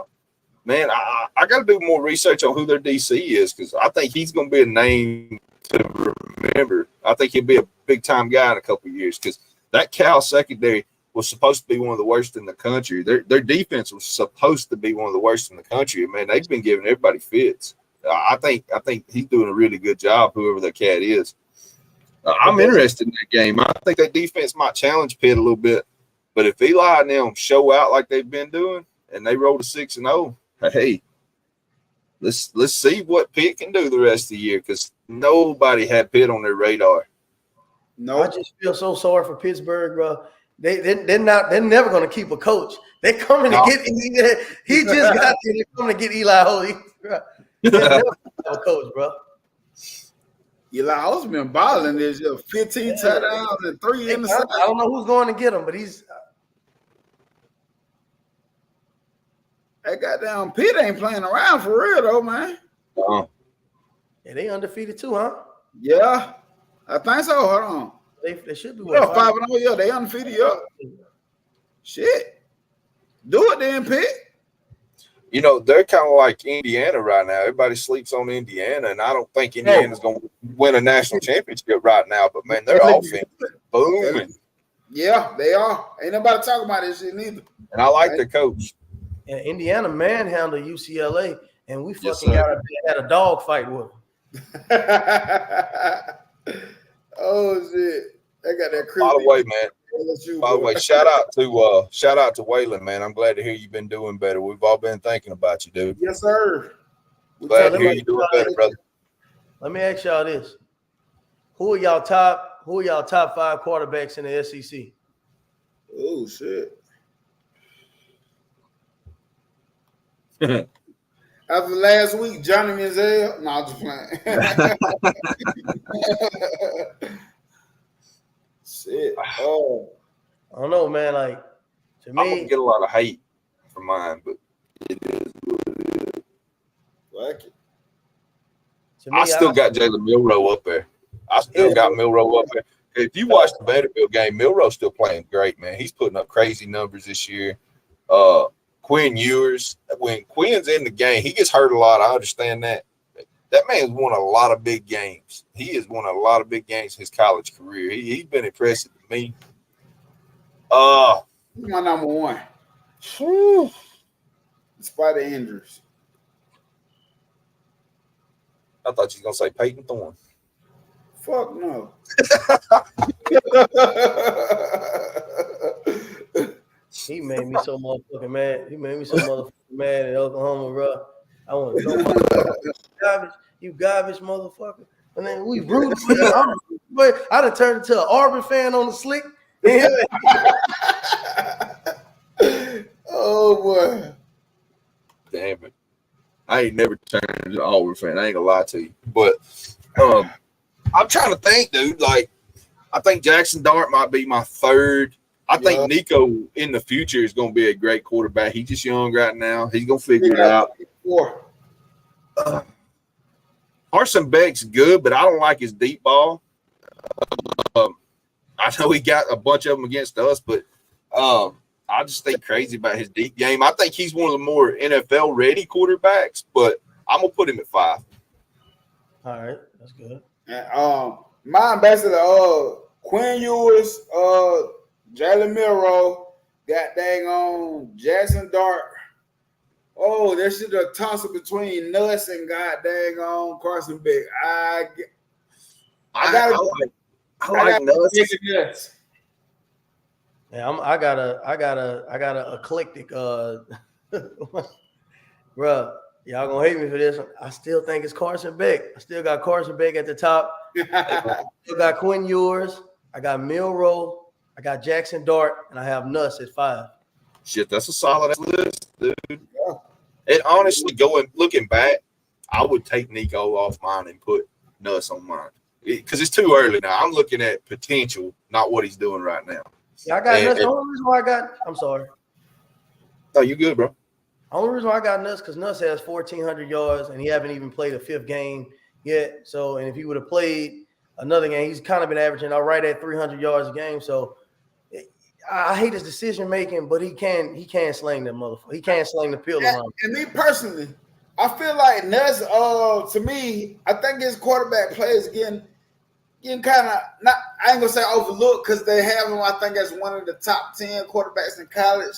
But it's not, I don't think it's being talked about enough. He's going under the radar because he's moving on the radar. And matter of fact, they got him as a first round guy. They got him as a first round. They got him. I think they got him going 10. They got him going 12. They did a mock draft the other day. They got him as a first round guy. So he's on pace to throw over 3,000 yards this year. So we'll see. We'll see, man. Ooh, that's tough. That's tough. Yeah, that's. I still think Miro will find his way inside the high in New York this year though. I made a video. If you look on my channel, I made a video saying at the end Miro was gonna go to. Yeah, I remember that. Yep. Yeah. Mm-hmm. You've been on Miro hard though. You've been on Miro harder than Alabama fans for real. Yeah. Pause. But we was. He said no deal. When I was around here saying Miro, when I was around here saying Miro's the guy, Alabama fans told me, fuck me. They was pointing middle fingers at me. They told me, shut up. They told me, I don't know what I'm doing. Worry about the garbage ass team called LSU. They ain't want his shit for me. That sounds like Alabama fans. Hey, shut up. Worry about the garbage ass team LSU. We don't need your opinion on nothing. So hey, my guy said Ron Williams is the first 17-year-old to get his ass kicked by Van. That's to me, bro. Oh, shit. We keep talking about 17-year-old. Yeah, the 17-year-old got his ass kicked, boy. Hey, look, y'all got a 17-year-old. We got a 16-year-old on our team. Well, he just made 17. For real? I didn't even know that. Colin Hurley, our quarterback from Orlando, the little 4-star dual threat. Oh, yeah, I didn't realize he was that young. Yeah, remember he reclassified last year. He was you're right. You're right. He was 15. Yeah, we had a 16-year-old on campus. He got Gamecocks. What is that? Gamecocks 38, Bama 20. God damn. No, I hope not. God damn, I can't handle that. Y'all play in William Bright Stadium, huh? Yeah. No, we're playing Tuscaloosa. Take that. We're playing Tuscaloosa. I thought y'all played. Okay, all right. I thought y'all had to go to William Bright. That's funny. Damn, I hope it ain't 38-20. I couldn't handle that shit. Back to back like that. Damn, we ain't done that in a minute. That's gonna be tough, but hey, do you know how much goddamn the fan base go goddamn crazy if Alabama lost 2 in a row? Man. Shit. He better hire some security, man. You remember how they did back in the 80s when Barry Bryant died? What was his name? I know Godfather, I know in the chat. The man that replaced him. It wasn't yeah, I can't remember his name, but I know his name's escaping me, man. I can't think of anyways, shit, man. They guys got hell. They got hell. Till Gene Stallings won a national title, man, Bama fans wouldn't put up with no bullshit out of some coaches, man. That shit crazy, boy. Hey, I ain't gonna lie, I feel back crazy as hell. Shit. Hard not to sometimes, but then you settle down and you look at it for what it is. And I'm saying this shit. Thanks. Thank you. And I'm saying this because Saturday during the game might be the same goddamn way. I be fucking everybody every time they show Saban on TV. I be like, what the hell you showing his ass for? Because goddamn, the coach, you gotta get your ass out there and coach, but no, you want to be at the game watching this shit. Oh shit. Bro, I love watching Saban on game day, bro. You see a whole different side of him that you never saw before. Did you see him go after the guy game day last weekend? I think it was a guy from Stanford or Cal won, but I wasn't expecting him to clap back like he did. It surprised me. Yeah, bro, I missed it. I missed it. I missed that old motherfucker. The LSU. Hey, I feel the same way. I don't know how you feel as an LSU fan, but I miss Les Miles. I think he made the game fun. That LSU and Alabama game, he was so unpredictable. He scared the fuck out of me every time we played y'all because you didn't know what was coming with. He was crazy as hell, man. He kept it close. We just couldn't fucking win him. He kept it close. We could. To me, that era of Alabama and LSU football, though, when it was Saban versus Les Miles, to me that was the strongest. A lot of people forget that. A lot of people forget that Les Miles was a good coach. He averaged 10 win seasons for over 10 years, and for the longest we kept Nick Saban and Les Miles kept Mark Richt from winning the national championship. Because when Georgia had to play LSU, would beat Georgia in the SEC championship, and when they had to play Saban, they'll beat them. So, yeah, LSU and for a couple of years, LSU and Alabama kept Mark Richt from winning the championship. That rivalry was fun, man. That shit was so intense. God. Oh man, especially how when that motherfucker. But it's coming back. It's coming back. LSU, what you said about Kelly, man, is true. Like, he's building something. He's got some young talent on LSU's team right now that's playing really well. I can't wait to see the growth next year, just from this year. And I ain't writing them off this year. They only got one loss. But next year is going to really be something to see, I think, for LSU. I can't wait to see it, man. Yeah, I mean, inside of the state of Louisiana, you can shake a tree and you can a wide receiver or a cornerback or running back's going to fall out. So we did talk about that briefly, like, man, honestly, you can recruit the state of Louisiana and you can build a national championship team off of just the state of Louisiana alone and so much talent down there, man. And even with our O-linemen are native Louisiana guys. Emory Jones is from Baton Rouge, and Will Campbell's from Monroe. So, yeah, that's odd when usually our O-linemen come from other places. But, yeah, it's just been a very native team. Man, this shit been fire to me, man. I like this shit, man. This shit been good. I enjoyed it. Hey, Van, you gonna be good for a show Thursday or around same time, 8 o'clock? Yeah, man.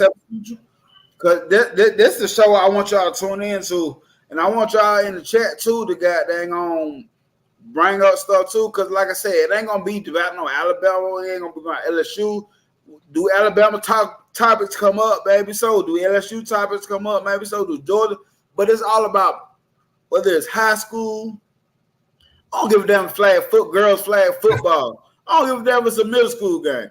Can we squeeze some NFL in somewhere? Man, I ain't never got nobody talking about NFL. That's what I mean. Whether it's high school, college, NFL, regardless, we talking football and random news that are popping up in college football and just main topics that we want to talk about in college football. And who your squad is, Van? Baltimore Ravens. All right, you got it. I've been a Ravens fan since '96, man. I watched the first draft they had in '95, man, and I was a little kid, and I was like, man, I like this team right here. That's what I'm going to go with. So I stuck with them. We've had some great teams. I miss Ray Lewis, though. No, I'm a 49ers fan, bro. Oh, shit. We got stuff to talk about then. Hell yeah, man. It's going to work out great. I'm a fan of them since 1990. Whatever, man. So I grew up. My grandfather was my popo. He was a 49ers fan. So, hey, you know what I like about us guys, man? Our NFL teams been teams we've been fans of since little guys. Like I tell people, I'm a Bucks fan, and they thought it was a new thing. Listen, they ain't been a new thing. I remember my wife asked me, "You want a Tom Brady jersey?" Hell no, give me a Mike Evans jersey if you're gonna give me a recent player jersey because Mike Evans the OG on the team right now. But my favorite player is god dang on Mike Allstott. That's my favorite god dang on player. Brutal. Yeah, Sean King, Warwick Dunn. Yeah, Warwick Dunn, Lynch. Damn, who they My guy Brad Johnson, goddamn Max Johnson dad, Super Bowl winning quarterback. Yeah. Fucking Warren Sapp, man, being a defensive lineman myself, I watched Warren Sapp tape religiously, man, and man, that Bucks teams was fun. Mike Allstott was the last of a dying breed. We see much of that. But hey, can we get to a question? Can we get to a question I seen in the chat up here? Would you mind that? Let me see where it was at. It was Spiffy McGee. He asked, "Are you more happy about Bama's first half against Georgia, or more concerned about their second half against Georgia?" I think it's pretty obvious after the Vanderbilt game, it was the second half. I'm more concerned about our defense, the way they played the last 6 quarters, than I am about how we played the first half of the Georgia game. I mean, y'all may give me a better response for that. I mean, to me, the offense ain't necessarily our problem. When you score on 5 out of 9 possessions, Alabama should beat most teams putting up 35 points. And they did it in like 17 minutes of time of possession. So the offense don't scare me as much. The defense is ridiculous right now. And if they don't get it figured out, we're gonna have some more bad losses. I mean, that's just the truth. I'm Bama diehard, but you gotta tell the truth when you see it. That defense does not look good right now. I hope they prove me wrong. And my only beef with the offense is that I just want to see us put together drives, and we're not running the ball consistently enough. You know what I'm saying? North and South is like I want to see it, but it's like I don't know if we can do it or not because we're not doing it consistently enough. But my beef is just I want to see longer drives with the offense. That's the only beef I got. But that defense, God damn it, I need to see some elite defensive line play.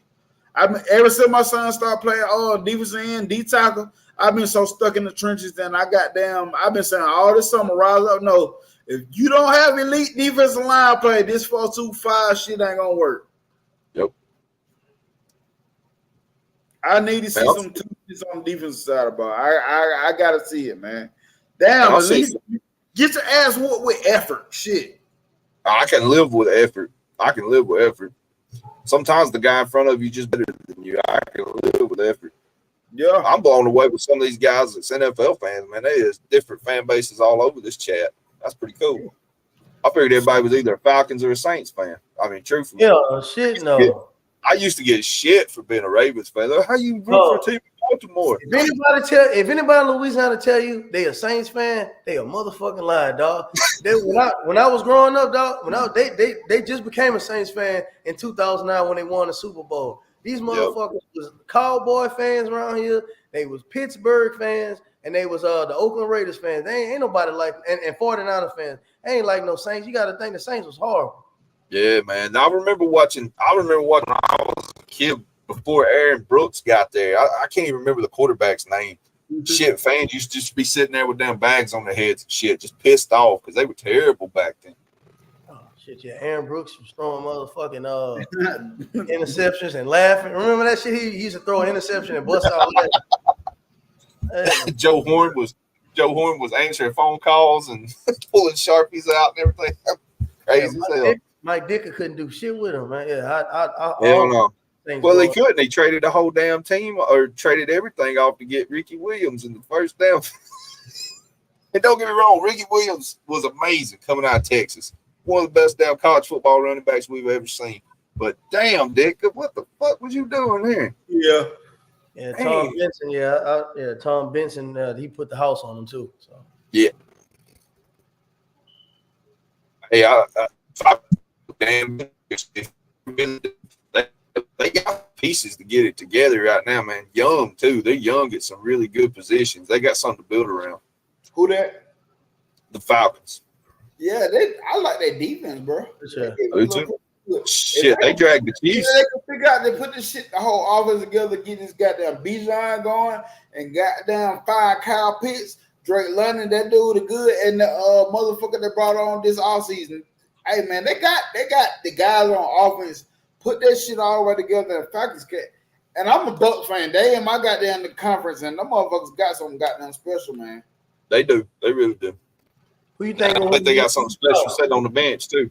So the NFC South, say Nick Saban. Fucking the Bucs. Now when they come to NFL, goddamn, man, I ain't talking that football Nigga shit. playing with his heart. That nigga, I mean. Fuck, shit. Hey, you talking to a Buck fan that goddamn? I said we'll go to the playoffs every year before we got Tom Brady, and when we got Tom Brady, I said shit, we winning the Super Bowl. Damn, we got a Bears fan out here. Okay, Waylon's a Bears fan. I bet that comes from back in the Walter Payton days. One of the greatest ever Hey, do it. that's one of my brother's teams too. The Bears got that. They came from them days too. My brother is too. I used to watch Walter Payton highlights when I was a kid. He had done retired by the time I come around. When I really started paying attention, like, I don't know, 93, 94. And, man, I used to watch Walter Payton highlights, him running up them damn sand hills and shit. Like, Walter Payton was a weapon. I had a tape with Walter Payton. I believe we've been watching the same tape and shit when we were little, bro. I had a tape goddamn, when I goddamn learned about how goddamn deadly Walter Payton was and all that shit, man. Them dudes back in the old NFL shit, them dudes were different, bro. Hey, so let me ask you this. And all that, them dudes were different, bro. Let me ask you this. So, if Patrick Mahomes gets 4 of the things this year, is he the GOAT?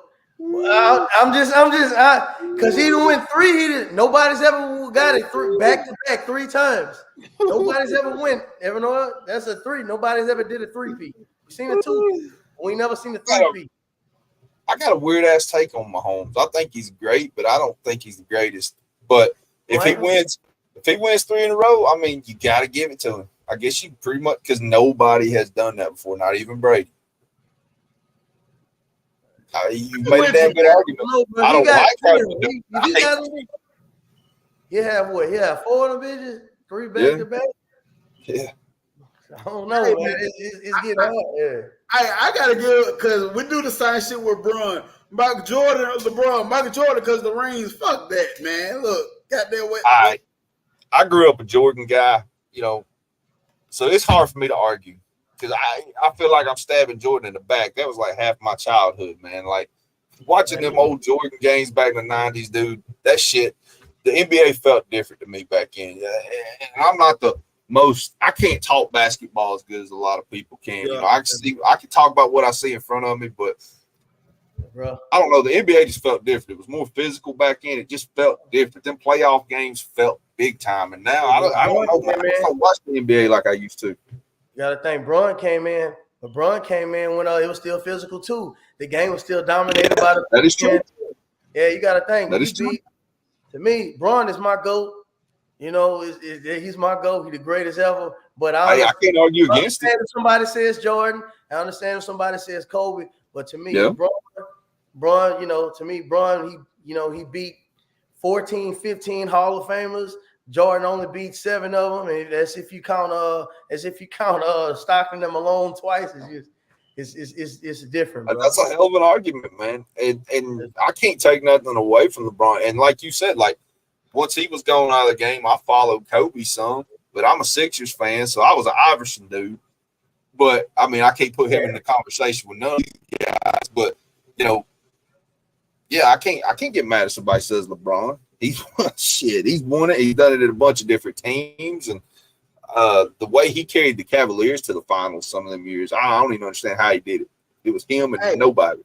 It was so funny because my son football practice, we were talking about the same shit today, and there was an old head. He was rocking with LeBron on it, and we were talking about. I said when he went to the playoffs, the championship in 2007, I said I be telling motherfuckers. I said name no motherfuckers he was with. I said, I know because I was on LeBron Galsky. I said, but wasn't nobody looking for Mo Williams? Larry Hughes, Mo Williams, Eric Snow. I wouldn't know who Mo was if he didn't play at Alabama. Yeah, exactly. I was like, wasn't nobody looking for the boy, bro? But no, I like to break things down into eras. Like, I don't know. It's not fair. Unless the guys played the same people their entire career, it's hard to make a fair comparison. Like But my pawpaw say Will Chamberlain the greatest. My pawpaw say Will Chamberlain the GOAT. It's so Will funny. Chamberlain a bad man, though. He said Will Chamberlain the GOAT.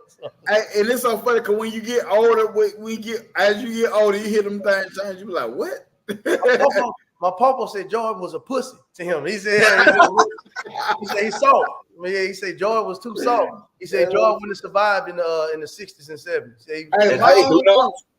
I ain't got no argument. It's LeBron for me because when I was in 8th grade, LeBron was my favorite player. He was still in high school, and I got my goddamn ass. My coach whooped my ass because I was supposed to be watching film study, and I'm back there looking at the ESPN magazine. So fuck that. Hey, LeBron. and William brought up a name right there, Larry Bird. For another big, slow white guy, he gave me a lot of hope. It was false hope because I sucked at basketball, but Bird was a bad motherfucker, man. Yeah, Bird was a bad motherfucker. You fucking right. He gave a lot of us slow, tall white boys hope. It was false hope. I couldn't replicate the shit, but he was bad, man. Motherfucker. Now it's just I don't know, bro. He was cold with it too. I kind of like Luka now, so. Hey, Lucas got some shit, man. He as young as he is, I mean, he's 6'7", he's 6'7", 240. He big, he's slow, but he's finesse. Big and finesse. So there ain't no doubt the athletes are.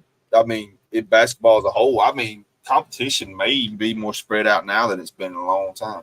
Yeah. Hey, hold on. Y'all watched Paul Feinbaum yesterday? I did. Yeah, I try not to watch that big-eared bastard. I don't care for him. That shit was so funny, bro. AJ got to be the funniest dude on the planet, man. Bro, AJ, the Auburn fan, he's like my favorite dude. AJ got to be the funniest motherfucker. He hates Alabama. I'm gonna tell you, I know KB. He watch it faithfully. Oh, JK? Oh, JK got in y'all ass today. KB, he watch it faithfully. JK got in y'all. Y'all know Jake, the Miami fan? Yeah, I do know him. Yeah. Oh, man, he got in y'all ass. He got in y'all ass today. Hey, man, I don't be talking his shit. He be talking about, I was like, bro, you a Miami fan, bro. Yeah, dude. Y'all escaped bro. Virginia Tech and Cal back to back, man. The rest helped y'all asses out for his shit. No fucking reason. Hey, but my favorite one is I like Larry. Old drunk ass Larry. He got mad with Paul yesterday. Larry from Shelby. Larry from Shelby. He funny as a motherfucker. I like old school. And my boy says, Spiffy McGee said, would you rather hang out and drink with a beer with Kirby or Lane? Definitely Lane, cuz. Lane. We gonna get into some bullshit with Lane. Kirby gonna be on. Yeah, Lane's got that frat boy mentality. Like, we gonna go out and do some dumb shit, probably end up in jail. Kirby comes with Kirby last name. He's too smart for that shit. He ain't gonna be no fun to drink with. Yeah, nah. He'll be in bed by 8:30. Like, I ain't got time for him. Given to be the type, I'm finna call Nick's daughter, see what she's up to. Like, what the fuck? Like, what the hell you talking about, bro? If he drank with that little police haircut. Shit. I know, right? Hey, you care if I answer this question? William Bryan, it says, where do you think the Jets coach will go? Man, I don't know. That him getting fired today was weird to me. You don't see many NFL guys get fired that damn quick. And come back home. Come back home. Come back home. Come back home. Come back home. Yes, sir. He was a hell of a defensive coordinator. He was a hell of a defensive coordinator. 49ers, dude, he was killer. Come to college and come to the Be honest, though, I smell smoke with that fired, man. They saw about this. I smell smoke. There's something going on here. Oh, let me ask y'all something. Do y'all think Dave Aranda gets fired this year at Baylor? Mm. I think he does. And the thing is, I want his ass to get fired last year so we can bring him back. Why are they giving him? I'm like, I'm mad with Baylor. I'm like, fuck. Why are they giving him so many chances? They need to fire him. Yeah. You know, he said the Jets have imploded. Not really, though. If you look at it realistically, as bad as they played Minnesota about as good as anybody has so far. And then you turn around too. They're 2-3 right now. They really should have been like 4-1. They played it close, and also they're still only a game back in that shitty division they're in. So, it's kind of weird timing to me. I don't know. Hey, did y'all see anything about Connor Stars admitted that he cheated or something? No, I ain't heard about that. I mean, whatever. I mean, he got one over on. Michigan should get that damn title vacated, man. I think so too. If you could take Reggie Bush's Heisman in 05 or 06, you can take their championship away. If they can take Reggie Bush fucking Heisman away, yep. With the shit they did, the shit Michigan did red-handedly. Come on, man. What are we talking about? Everybody knew about it too. It was like the worst kept secret in college football, man. There was coaches coming out and talking about it on the side. Shit. They're doing this shit. They took Les Miles wins away. Yeah, we ain't really did shit. Damn, that's crazy. Hey, but man, shoot. Man, y'all come out with us Thursday. We about to wrap this up. Y'all come out with us Thursday when we're going to be talking about just random football stuff. I'm down. College, high school. Now, I'll be straight. I don't keep up with high school and recruiting I used to. But, I mean, shit, I'll sit here and listen until we get something I can. I mean, it ain't necessarily just high school recruiting. It's just, if I see some weird news just pop up about some high school shit, you know what I'm saying? I'm just saying, it's just a totally talk football type show. Oh, I'm down, man. You already know. We've been talking about it behind the scenes. I'm if cool y'all want, we can just talk about how y'all feel about how recruiting shit going. How you feel about how Caleb DeBoer is going with his recruiting? Do you like the recruits? Do you like the geographical location he going to grab them from? Yeah. How you feel about this quarterback? You know, how you feel about Keelan Russell? Has he been progressing in college? I mean, in high school. So we can. I think that'd be something interesting we can do. Bet. Real quick, Smithy McGee said, "Better movie, greater movie. Give me greater, dog. I ain't like Rudy. I ain't like the backstory. I don't like Notre Dame. I just all around hater, you know." Also, because Greater was about the Arkansas guy, right? I think so. I think that's the one. And that shit sad as hell, man. Yeah, that shit sad as hell. But man, I like Rudy because I like the don't quit, keep fighting, keep working. I love damn the Georgia State shit. I mean the Notre Dame, whatever. Goddamn Notre Dame. He was offsides though in real life, right? He was outside. Go back and look at it. I just like the mentality. I like the way they portrayed that movie because, man, when I see my son, that's what I always try to remind him. Look, don't get caught up in those stars. Don't get caught up in who get offers. Don't get caught up in none of that. Just focus on your schoolwork and goddamn fall in love with the grind. Fall in love with the grind. Continue to work hard every day and learn. Be willing to learn. And he didn't get far with it, but I like the mentality he had. Booby Miles, Friday Night Lights. Hey, love it. Tim McGraw, favorite rule. Tim McGraw back there drinking in the car. He drunk. He threw that fucking championship ring. He said, "You don't want this shit." His fucking son, his little pussy ass. He running. He grab the fucking championship ring. Billy Bob Thornton. That movie was fire, dude. And not the TV show either. Because I watched the TV show after the movie. That TV show wasn't worth a damn. Wasn't worth a damn. You know what? Matter of fact, I'm about to watch that motherfucker as soon as I get out the shower. I'm gonna tell you what I liked better than that. Any Given Sunday. That damn speech, man. I was ready to go tackle somebody's ass outside, man. I'm telling you right now, Any Given Sunday gets to me, man. I'm feeling the cheesiest, coach. Hey, wise words. We talked about the games in the beginning of the show. We just randomly talking football now, but we talked about Bama, South Carolina, LSU, Ole Miss, the Red River Rivalry, and Ohio State and Oregon. Florida, we broke them down. Florida, Tennessee. We talked about quite a bit of games. It's in the beginning half of the show though. Oh, he looking for the parlay. He looking for you don't want to listen to me on that, bro. He got prize pick going on, I believe. Hey, somebody on Paul Fine, they had a Vandy fan called Paul Feinborn and said, "We'll see y'all in Atlanta." Hey, if I would have hung up on his ass. I like, bro. He said, we'll see y'all in Atlanta. Not baseball season. You gotta let them, man. They ain't never been able to do this shit. Let them talk their shit. You gotta let them have some fun with it. Talk their shit. You gotta let them talk. You gotta let them have some fun with it. Williams asked a good question though. Is Brian Davis going to stay with the Giants? What's y'all thought on that? I'll be honest. Giants beat the Seahawks this past weekend. I don't think a lot of people saw that coming. It's a long season. We'll see. Hey man, they got my dog. They got my dog. Billy Neighbors. Man. They got Malik Neighbors. I hate Malik Neighbors went up there, but I was gonna say I want Malik Neighbors to get traded. Yeah, but he been making Daniel Jones look good though. That's the thing. How long is he gonna do that though? Because Daniel Jones gonna start being Daniel Jones. Man, I'll be honest with you. If you go back and look,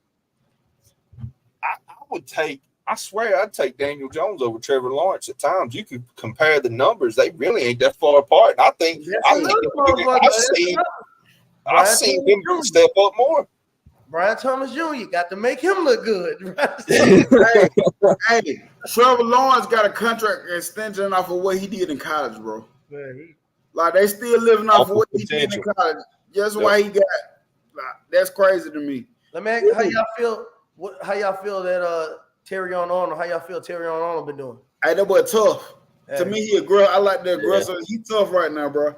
I've seen growth in him. I think he's defensive player, rookie of the year, whatever.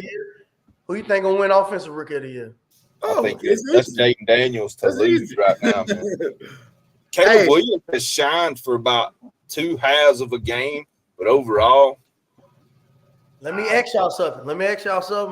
Don't put your heart in this when I ask you this. Take your heart out of it. All right. Who is wide receiver you as of right now? Who is wide receiver you, dog? Damn, don't do me like this in front of Alabama. Heart out of it. LSU. Alabama's NFL you. Alabama's NFL you. Well, who is wide receiver you right now? LSU, girl. Look, man. Look at the Vikings' best receiver. Look at the Bengals' best receiver, and look at the careers they had. I can't take it away from them. Now, back in the Julio Jones days, Malik Neighbors leading in the yards in all the Malik Neighbors was a 3-star, right? Justin Jefferson was a 3-star, right? More baller, man. Shit. I got gigs on their ball. Jamar Chase was a 4-star. Justin Jefferson was a 2-star. And on some sections, he wasn't even ranked. Like on Rivals, he wasn't ranked on Rivals. He was ranked on 3 as a 2-star, and ESPN had him as a 2-star. But on Rivals, now let me ask you: do you think that was the development of the coaches, or do you think that guy just fell through the cracks? And like, how do you think he was just a 2-star? He's inside of that 3A division football that's being played inside of Louisiana. Louisiana is a small state. We have 4 million people. We have a bevy of talent, and it gets glossed over. So I think he's just a product of playing. You know, he's a small town kid being funneled inside of this small division of football he's played in. Solid answer, dude. I like that answer. That makes sense to me. He didn't play at Newman. Louisiana a lot, man. Louisiana high school ball ain't no joke. He didn't play inside of Newman. He didn't play for Old Perry Walker, Edna Carr. He didn't play for any of this thing. He played for Destrehan. So, and he's actually, that's the little brother for Jordan Jefferson. Yeah, quarterback. Yeah, quarterback. Yeah, I heard that. Did he switch wide receiver one time? No. Jordan Jefferson. Remember? I know he played quarterback. I know, yeah. He always was a quarterback. Yeah. Yeah. Then he got drafted by Tampa Bay. Then Tampa Bay cut him. Did he transfer at one time though? No. He was there. What am I thinking about? Somebody went to North Carolina, I thought, one time. Brandon Harris. Yeah, okay. Damn, that's a name I ain't thought about. Yeah. Brandon Harris. Yeah. Yeah, Brandon Harris, he wanted it, but Les Miles ain't wanted for him. Man, we got sidetracked. Oh wow, wait a minute. Spiffy McGee, Golden Child, or the Last Dragon? Last Dragon, dude. Ooh, let's go. The power of the glow. Show enough. Give me Last Dragon. Show enough.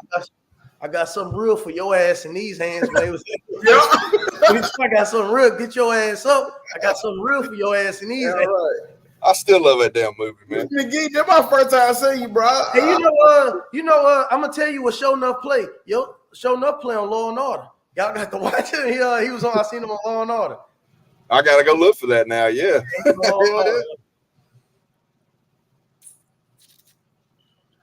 Oh wow, okay. No, Georgia, Georgia. To me, Georgia and Florida have some dogs come out of there. Yeah, There ain't no doubt about it. just don't go to Georgia. That's the thing. They just don't go to Georgia.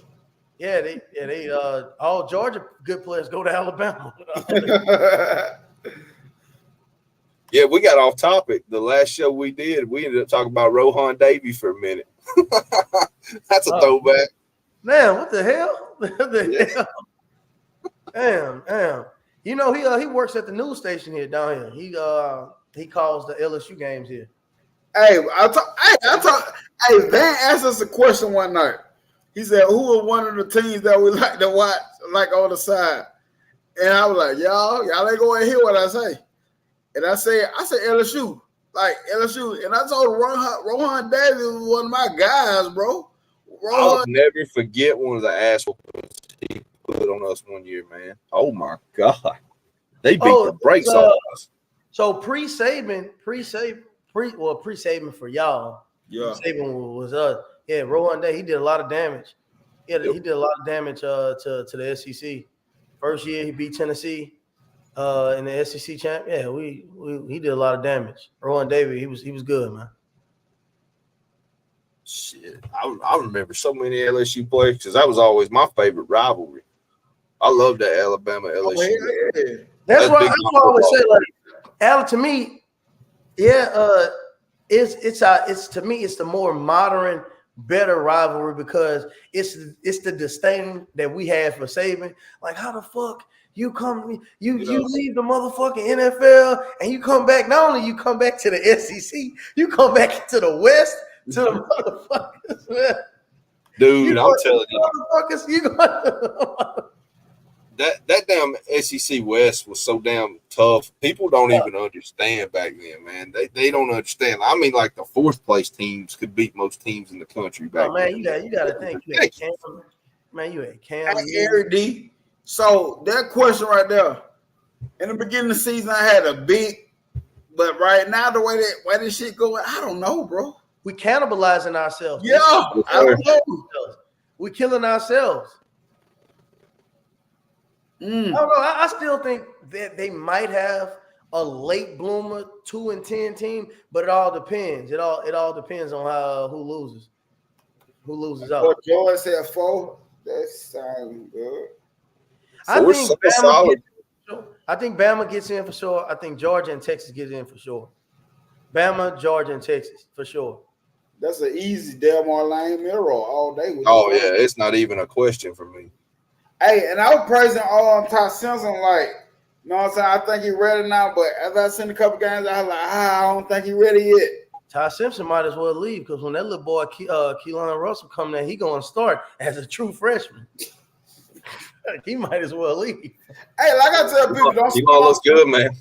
Hey, like I tell people, don't even sleep on Austin Mack. Austin Mack came from Washington with the bull for a reason, bro. Yeah, he might, but I ain't saying he's starting. I'm just saying keep on. I ain't saying none of that. I'm saying just don't sleep on. Just don't sleep on. Yeah, he might do something. So yeah, I was surprised Ty Simpson ain't going in the portal this year. I honestly was too. I was really surprised. Because, that's a guy that DeBoer is inherited. I don't think DeBoer is kind of going to favor Ty Simpson. That's just some shit that Nick Saban left there. You know. Yeah. Coaches like to pick their own quarterbacks. I mean, Miller, so much athletic ability, he couldn't deny, But yeah, I'm with you. Hey, William. Eli Holston is fucking balling. Hell yeah, he is. He getting slept on right now, man. He quietly just put together a hell of a season. Somebody gonna grab his ass. If Hugh Freeze keep fucking up, he gonna be at Auburn. Hey, don't do me like that. I don't want his ass at Auburn. Hugh Freeze gonna find his ass on the outside looking in. Keep fucking up. But I'm gonna be honest with you though, it's as much as I hate Auburn. Up until last weekend, Auburn been in every damn ball game they played to just make too many damn turnovers. Bro, they pissed me off with that fucking pick six he threw. Like, how dumb can you be? And that was on Hugh Freeze. He should have put him in a better position than that shit he was doing, man. A fucking in and out to, and you know this fucking he's turnover prone. Oh, he said no. I'm tripping. My bad. Now he said Eli. I'm thinking about what the fuck. I'm not mind. Don't mind me. I'm thinking out loud.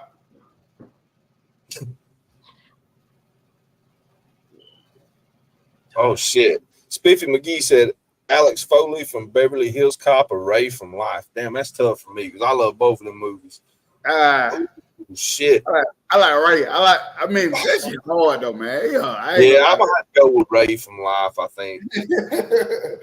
I ain't no motherfucking pussy ass trustee. Yeah, he said.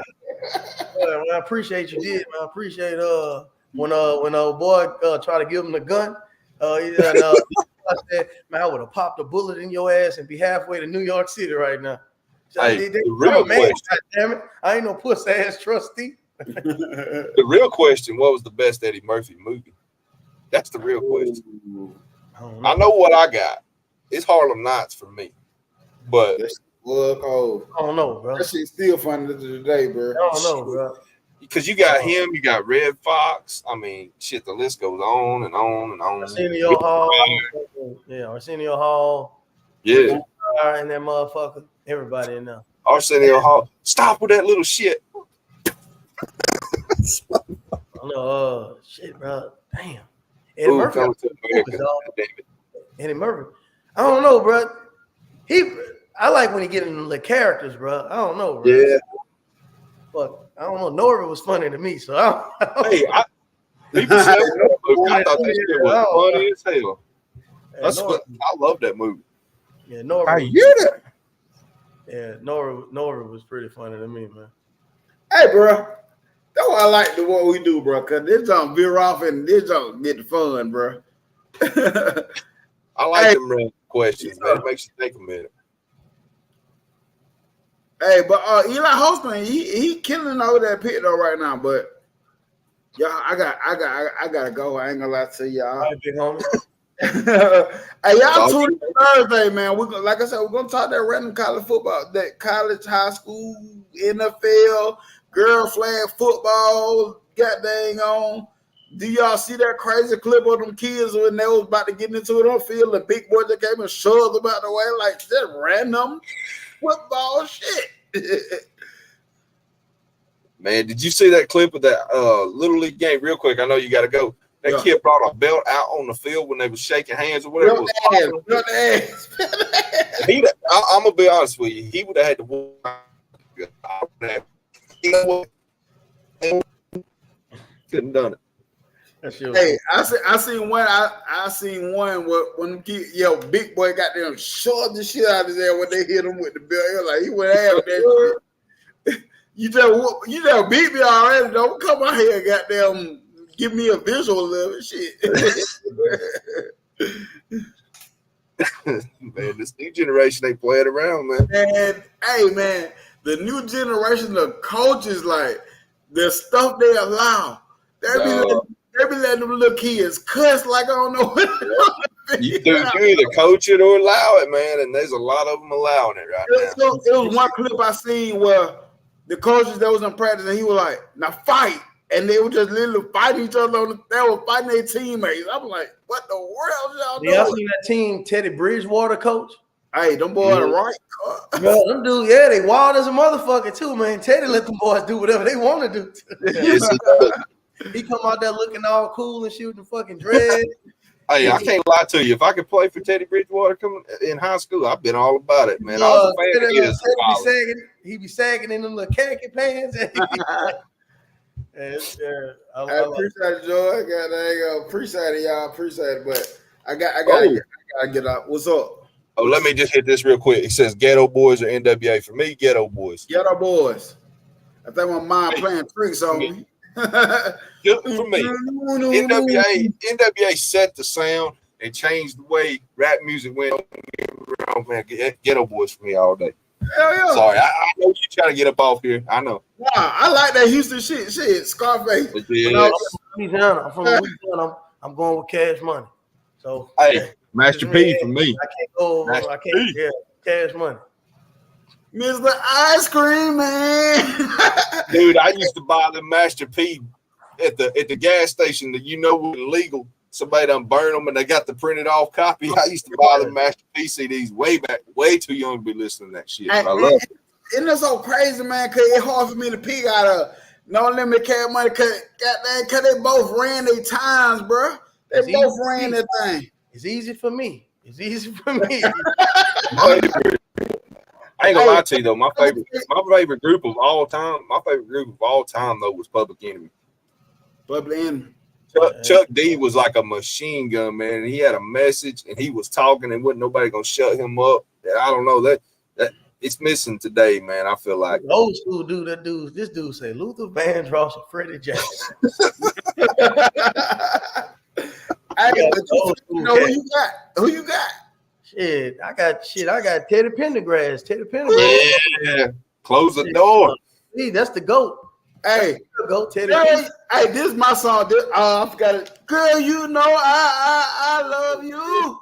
Teddy No matter what you do. I know he had some little problems going on. I know what happened. He had some issues. Yeah, Yeah, a lot of rumors. yeah. That's my guy. That's my guy. Hey, man, that shit fire tonight. I ain't gonna lie to you. Man, Rise Up missed one. I would love to hear some of his answers. Yeah, because this shit would have been right down here alley, I believe, bro. Yeah, to tell all the Alabama fans, y'all can write me on Facebook. We're gonna get through this. This is a tough time. We're gonna get through this. Y'all hit me up on Facebook. Hey, y'all better start listening to Crick. He LSU fan, but goddamn, I don't give a goddamn go what he said. He been on that Miro shit since I be seeing the future. He been on this shit for a while. I be seeing shit. I be seeing shit like people that don't see it. I be seeing shit. Man, this shit crazy. It was a Johnny Taylor. I like Johnny Taylor, boy. I ain't gonna lie to you. I like Johnny Taylor. See, Johnny Taylor was a bad motherfucker. Hell yeah. Johnny Taylor, the only person I know who had a Jerry curl. He had a flat top. Then he got the Jerry. He bought the Jerry curl back. He had another Jerry curl, and that bitch was longer. Yeah, so Johnny Taylor was a bad motherfucker. Beatles or the Stones? Ooh, Stones for me. I like Rolling Stones, though, bro. Yeah, Stones for me. I never cared for Beatles. I know they're historically significant, but it was my sound. The Stones were some rock stars, bro. Them was a rock stars, bro. Then the Rolling Stones, I like them because they actually practice real. They got how they got their name from Muddy Waters and Little Muddy out of Mississippi. Yeah, so I kind of it had a more of a historical context, Hey, this sounds so wild right now, bro. Stone Cold and The Rock. Shit, Stone Cold. Everybody in the hood wanted Stone to be Cold, man. Everybody wanted to be Stone Cold. We were running around school shooting birds, yelling at people, and doing the DX sucking too. I mean, we was hitting that too. I got my ass whooped for both of them. Matter of fact, if I got a Stone Cold vest back there. Nice. I got a Stone Cold vest back there in my class. Yeah. Hey, man, I got to go to a damn wrestling. It was a big deal for me because when I was a kid, I didn't get to go nowhere. We didn't leave the county. We lived in the sticks. But I got to go to Armageddon 2000 when they had it in Birmingham. And that was Stone Cold's first match back after, Rikishi hit him with a car and shit. Man, that place was electric. I ain't never heard a crowd that loud in my damn life. Yeah, but my favorite wrestler was I don't know if y'all remember this dude Takeshi. Remember him? Takeshi? Yeah. He spit that green shit in your face. Yeah. Put him in that damn spider movie doing the ropes and shit, tie him up. Yeah, that shit was crazy as hell, man. Hey, Spiff, I'm gonna ask you a question. Mine was NWO. I like the NWO, but my favorite wrestler was Diamond Dallas Page. Yeah. Ooh. Hey, that old WCW, that was shit. I like that old Southern wrestling. Shit, I liked it. But my favorite wrestler, I know Stone Cold my favorite, but my personal favorite was Big Papa Pump. Big Papa Pump. Yeah, Big Papa Pump is your hookup. Holler if you hear me. That motherfucker's big booty daddy. He was wild as hell. Holler if you hear me. Man, he got a nephew wrestling right now. Yeah, they say Rick he lives Steiner's son. somewhere. He lives in Georgia or somewhere. Yeah. Played for Dade County High School. Bret the Hitman Hart. Ultimate Warrior couldn't wrestle to me, man. He couldn't. No, hell no. You Yeah, remember that Bret Hart Stone Cold match at WrestleMania? What was it, 10, 12? Shit, that's one of the best matches of all time. William Bryant, I'll take Yamamoto, man. He can make a crowd pissed off quick. Hey, did y'all used to do like I do? Like we used to go to Blockbuster and then Video Warehouse came. I used to go get the old wrestling. I used to go rent the old wrestling tapes. Yep. I get them and the UFC tapes when they first come out. I mean, the very first ones. When you have a bad boy. Hell yeah, you'd have a 300-pound dude versus a down 120-pound dude that was a Brazilian jiu-jitsu artist, and he would choke that 300-pound out. Boom. See, growing up, I was poor, so we caught Southwest wrestling, like with Arn Anderson and Dusty Rhodes and all them motherfuckers. They had like five. You remember the little small wrestling circuits that used to make tours around the area and all that, like you talking about and stuff like that. Southwest wrestling. Shit, I loved the Mid-South wrestling back in the day, man. Dusty Rhodes, baby. I love Dusty Rhodes, man. That's his name. That's the UFC guy. You talking about Royce Gracie or something like Gracie? Yes, Royce Gracie. Yep. I'll never forget watching him choke a damn 300-pound dude out like it was nothing. I thought, what is this shit? It blew my mind. Sting was cold too, bro. Yeah. You remember when he went to the Black and White, was hanging out in the rafters for months, wasn't doing shit. You just watching, just waiting on him to do something. Man, wrestling was fire back then. Well, you know who used to scare me as a motherfucking kid? When I was the fucking Undertaker. When I used to work at a hotel, bro. My mom used to work at a hotel, and when Nitro, when WCW Nitro go out, Monday Night Raw come on, and this motherfucker with all this black shit on. Yeah. See, I was more scared of his brother Kane for some reason. That red and black just scared the shit out of me. I don't know what the hell it was, man. He come out there and acting crazy, shit, and the flames would come up. I was scared to death of Kane when I was little. Hey, I bet William getting off right now on this wrestling topic. I didn't know William was a big wrestling fan, man. Hey, Deion Sanders, bro. Oh, Devin Hester with that dude too, but Deion Sanders, bro. Shit, I wouldn't even put it. I used to like Alan Rawson. D'Angelo Hall. Some of my favorites. Oh man, the human joystick. I used to love watching him, man. Man, I used to play with the Chiefs. I used to have NFL fever on Xbox, and I used to play with the Chiefs because of the X. I used to play with Dante Hall, Trent Green, Tony Gonzalez, Priest Holmes, Larry Johnson with the backup running back. Hey, man, football back then was the shit, man. I don't care what nobody say. NFL was the shit then. I feel like that was the golden years of the NFL, man. They can't nobody tell me no different. That 1995 to 2010 to me, that was shit. That was my favorite era. Hey, I gotta get one more question. And then I can't even think. Top 5 quarterbacks all time. Deion, Charles Woodson. I put Rod in there too because he played cornerback for a minute and then swapped to safety, but he was shut down either way. Will Revis. Ooh, they're hard. All right, so I got I got Deion, Charles Woodson, Darrell Revis.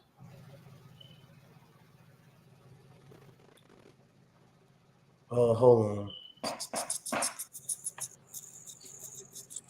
Ooh. Richard Sherman, he was a zone kind of guy. I don't got him. Yeah, I got you. He was zone. Yeah, he played too much zone for me. He couldn't cover nobody. Ooh, for me, Champ Bailey. He was a dog.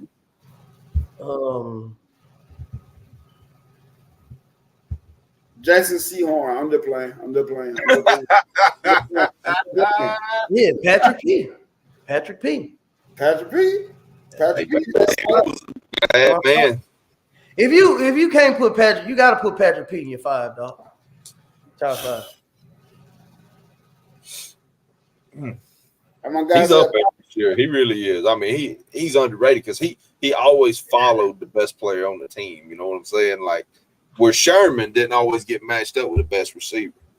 Sherman wasn't stopping nobody. Sherman was already back there, and the motherfucker just run his way, and all he got to do he wasn't covering nobody. He wasn't. Barry all day. I still remember how he did Crabtree in the playoffs. So man, them Aaron Anderson there interviewing him. God Almighty. Barry Sanders or Bo Jackson? Shit, Barry. Terminator and Rambo. I like the Rambo. I like the goddamn. This shit seems more real to me. I like the Rambo. Shit, I love both of them. I like Power Ranger, but Ninja Turtle was called it for. Well, I'm gonna keep it real. I'm a 90s baby, so Power Rangers came out when I was a kid. So go Power Rangers! Motherfucking Zordon, Zordon. Then they had the first villain. He was selling syrup on the. He was selling that yeah, he was selling that syrup shit. Man, I see the damn TikTok video. The other day. And somebody was acting like they were Jaguar Riot. And she was talking about busting the Power Rangers. That shit was funny as hell, man. Hey, Martin is the best show ever. I still watch Martin to today like it's a brand new episode. My daughter loves Martin. Yeah, shit. I'm gonna say I got 5 kids. I'm gonna say at least all 4 of them. Cause my youngest, Who your favorite character is? Who my favorite character is? Oh, that's hard. Shit, Dragonfly Jones. My shit. Silence. Man, he said, what's that, man? Dragonfly, I need my check, man. My water about to get cut off. Practicing your art. Hey, that boy Jimmy said, ooh, he felt good. Yeah, Dragonfly and Otis. Oh boy. Oh Dragonfly shit. See, to me, Martin's like Sanford and Son, though. I can watch that shit over and over. That never gets old for me. Because I grew up watching Sanford and Son with my dad on TV Land. Shit, that's one of my favorites of all time. I ain't gonna lie though, man. What Marshall, I love the character because they were funny, but I like this Jeff Martin when he used to do. You could tell he went off script and just went crazy. And they would just let him do. I said, this dude is the most stupidest. When there was the courtroom, that court, that dude was stupid as on the way. I used to like that. I like Martin retarded, bro. That's crazy, man. I like that goddamn too. That tight too. Deion, Darryl Green, that's tight. That's a hell of a list. Darryl Green gets slept on. That's one of the fastest players to ever play the game, man. And all right, I can see why you say D'Angelo Hall, because D'Angelo Hall was small. So he was like 5'8", 5'9", doing the shit he was doing. So Bernie Matlow, I like talking about individual. I like what, like stand-up comedy? Because I'm gonna be honest with you, Bernie Mac might beat Martin Lawrence for me as far as stand-up comedy. Yeah, stand-up, yeah. I ain't scared of you motherfuckers. Yeah, sit there and say that shit at the Apollo back in the day when that was the prime place. Like if they booed you, your career was shit. Yeah, I like it. Like didn't give a damn, man. And Living Color was cold, bro. Hey, yeah, I posted something too the other day on Instagram. So, you posting the Winans, bro. Them dudes legendary, bro. The Winans, bro, they are awesome, man. They still rocking today. It's just a younger generation now. Like Marlon Wayans and took over this thing, man. The Winans are awesome, bro. Yeah, Martin over Living Color. Yeah, but I'm just speaking as them as a family. I ain't I definitely pick a Martin still. Yeah. Color was funny as a motherfucker too. Yeah, it was. Fire Marshal Bill. A lot of legends was born from Living Color though. For real. That's it. That was so dope about the Winans. The Winans done put so many people in the game. Talk about J-Lo, bro. Jim Carrey, Jamie Foxx, Jennifer Lopez, David Allen Greer, Marlon Wayne, Davidson. Yeah, Jimmy Davis. Yeah, Tommy Lee Dad. What's his name? Tommy Davidson. Tommy Davidson, yo. Yeah, Tommy Davidson. Yeah, so yeah, they had a lot of people come from that show, bro. But y'all do like Eric D said, hit the thumbs up. Hey, like I said, we talked a lot of football in the beginning of the show. This is what we do over here because we venture off. We're gonna talk and have fun. It ain't that normal channel that y'all listen to where everybody try to be super duper smart. We just having fun over here. But y'all, tune in Thursday, same time, 8 o'clock, and we finna talk some random football stuff. I gotta go. My son got a game tomorrow, so let's go, man. Let's go. And link up. That's the LSU. That's what all. Yeah, but do that bitch like Brian Kelly. Do that bitch. Brian Kelly do this. But do that bitch like Brian Kelly. Brian Kelly hold that bitch up like this. Hey y'all, peace out and shoot. Appreciate the opportunity and we out. All right, bet. Let's see if it ended.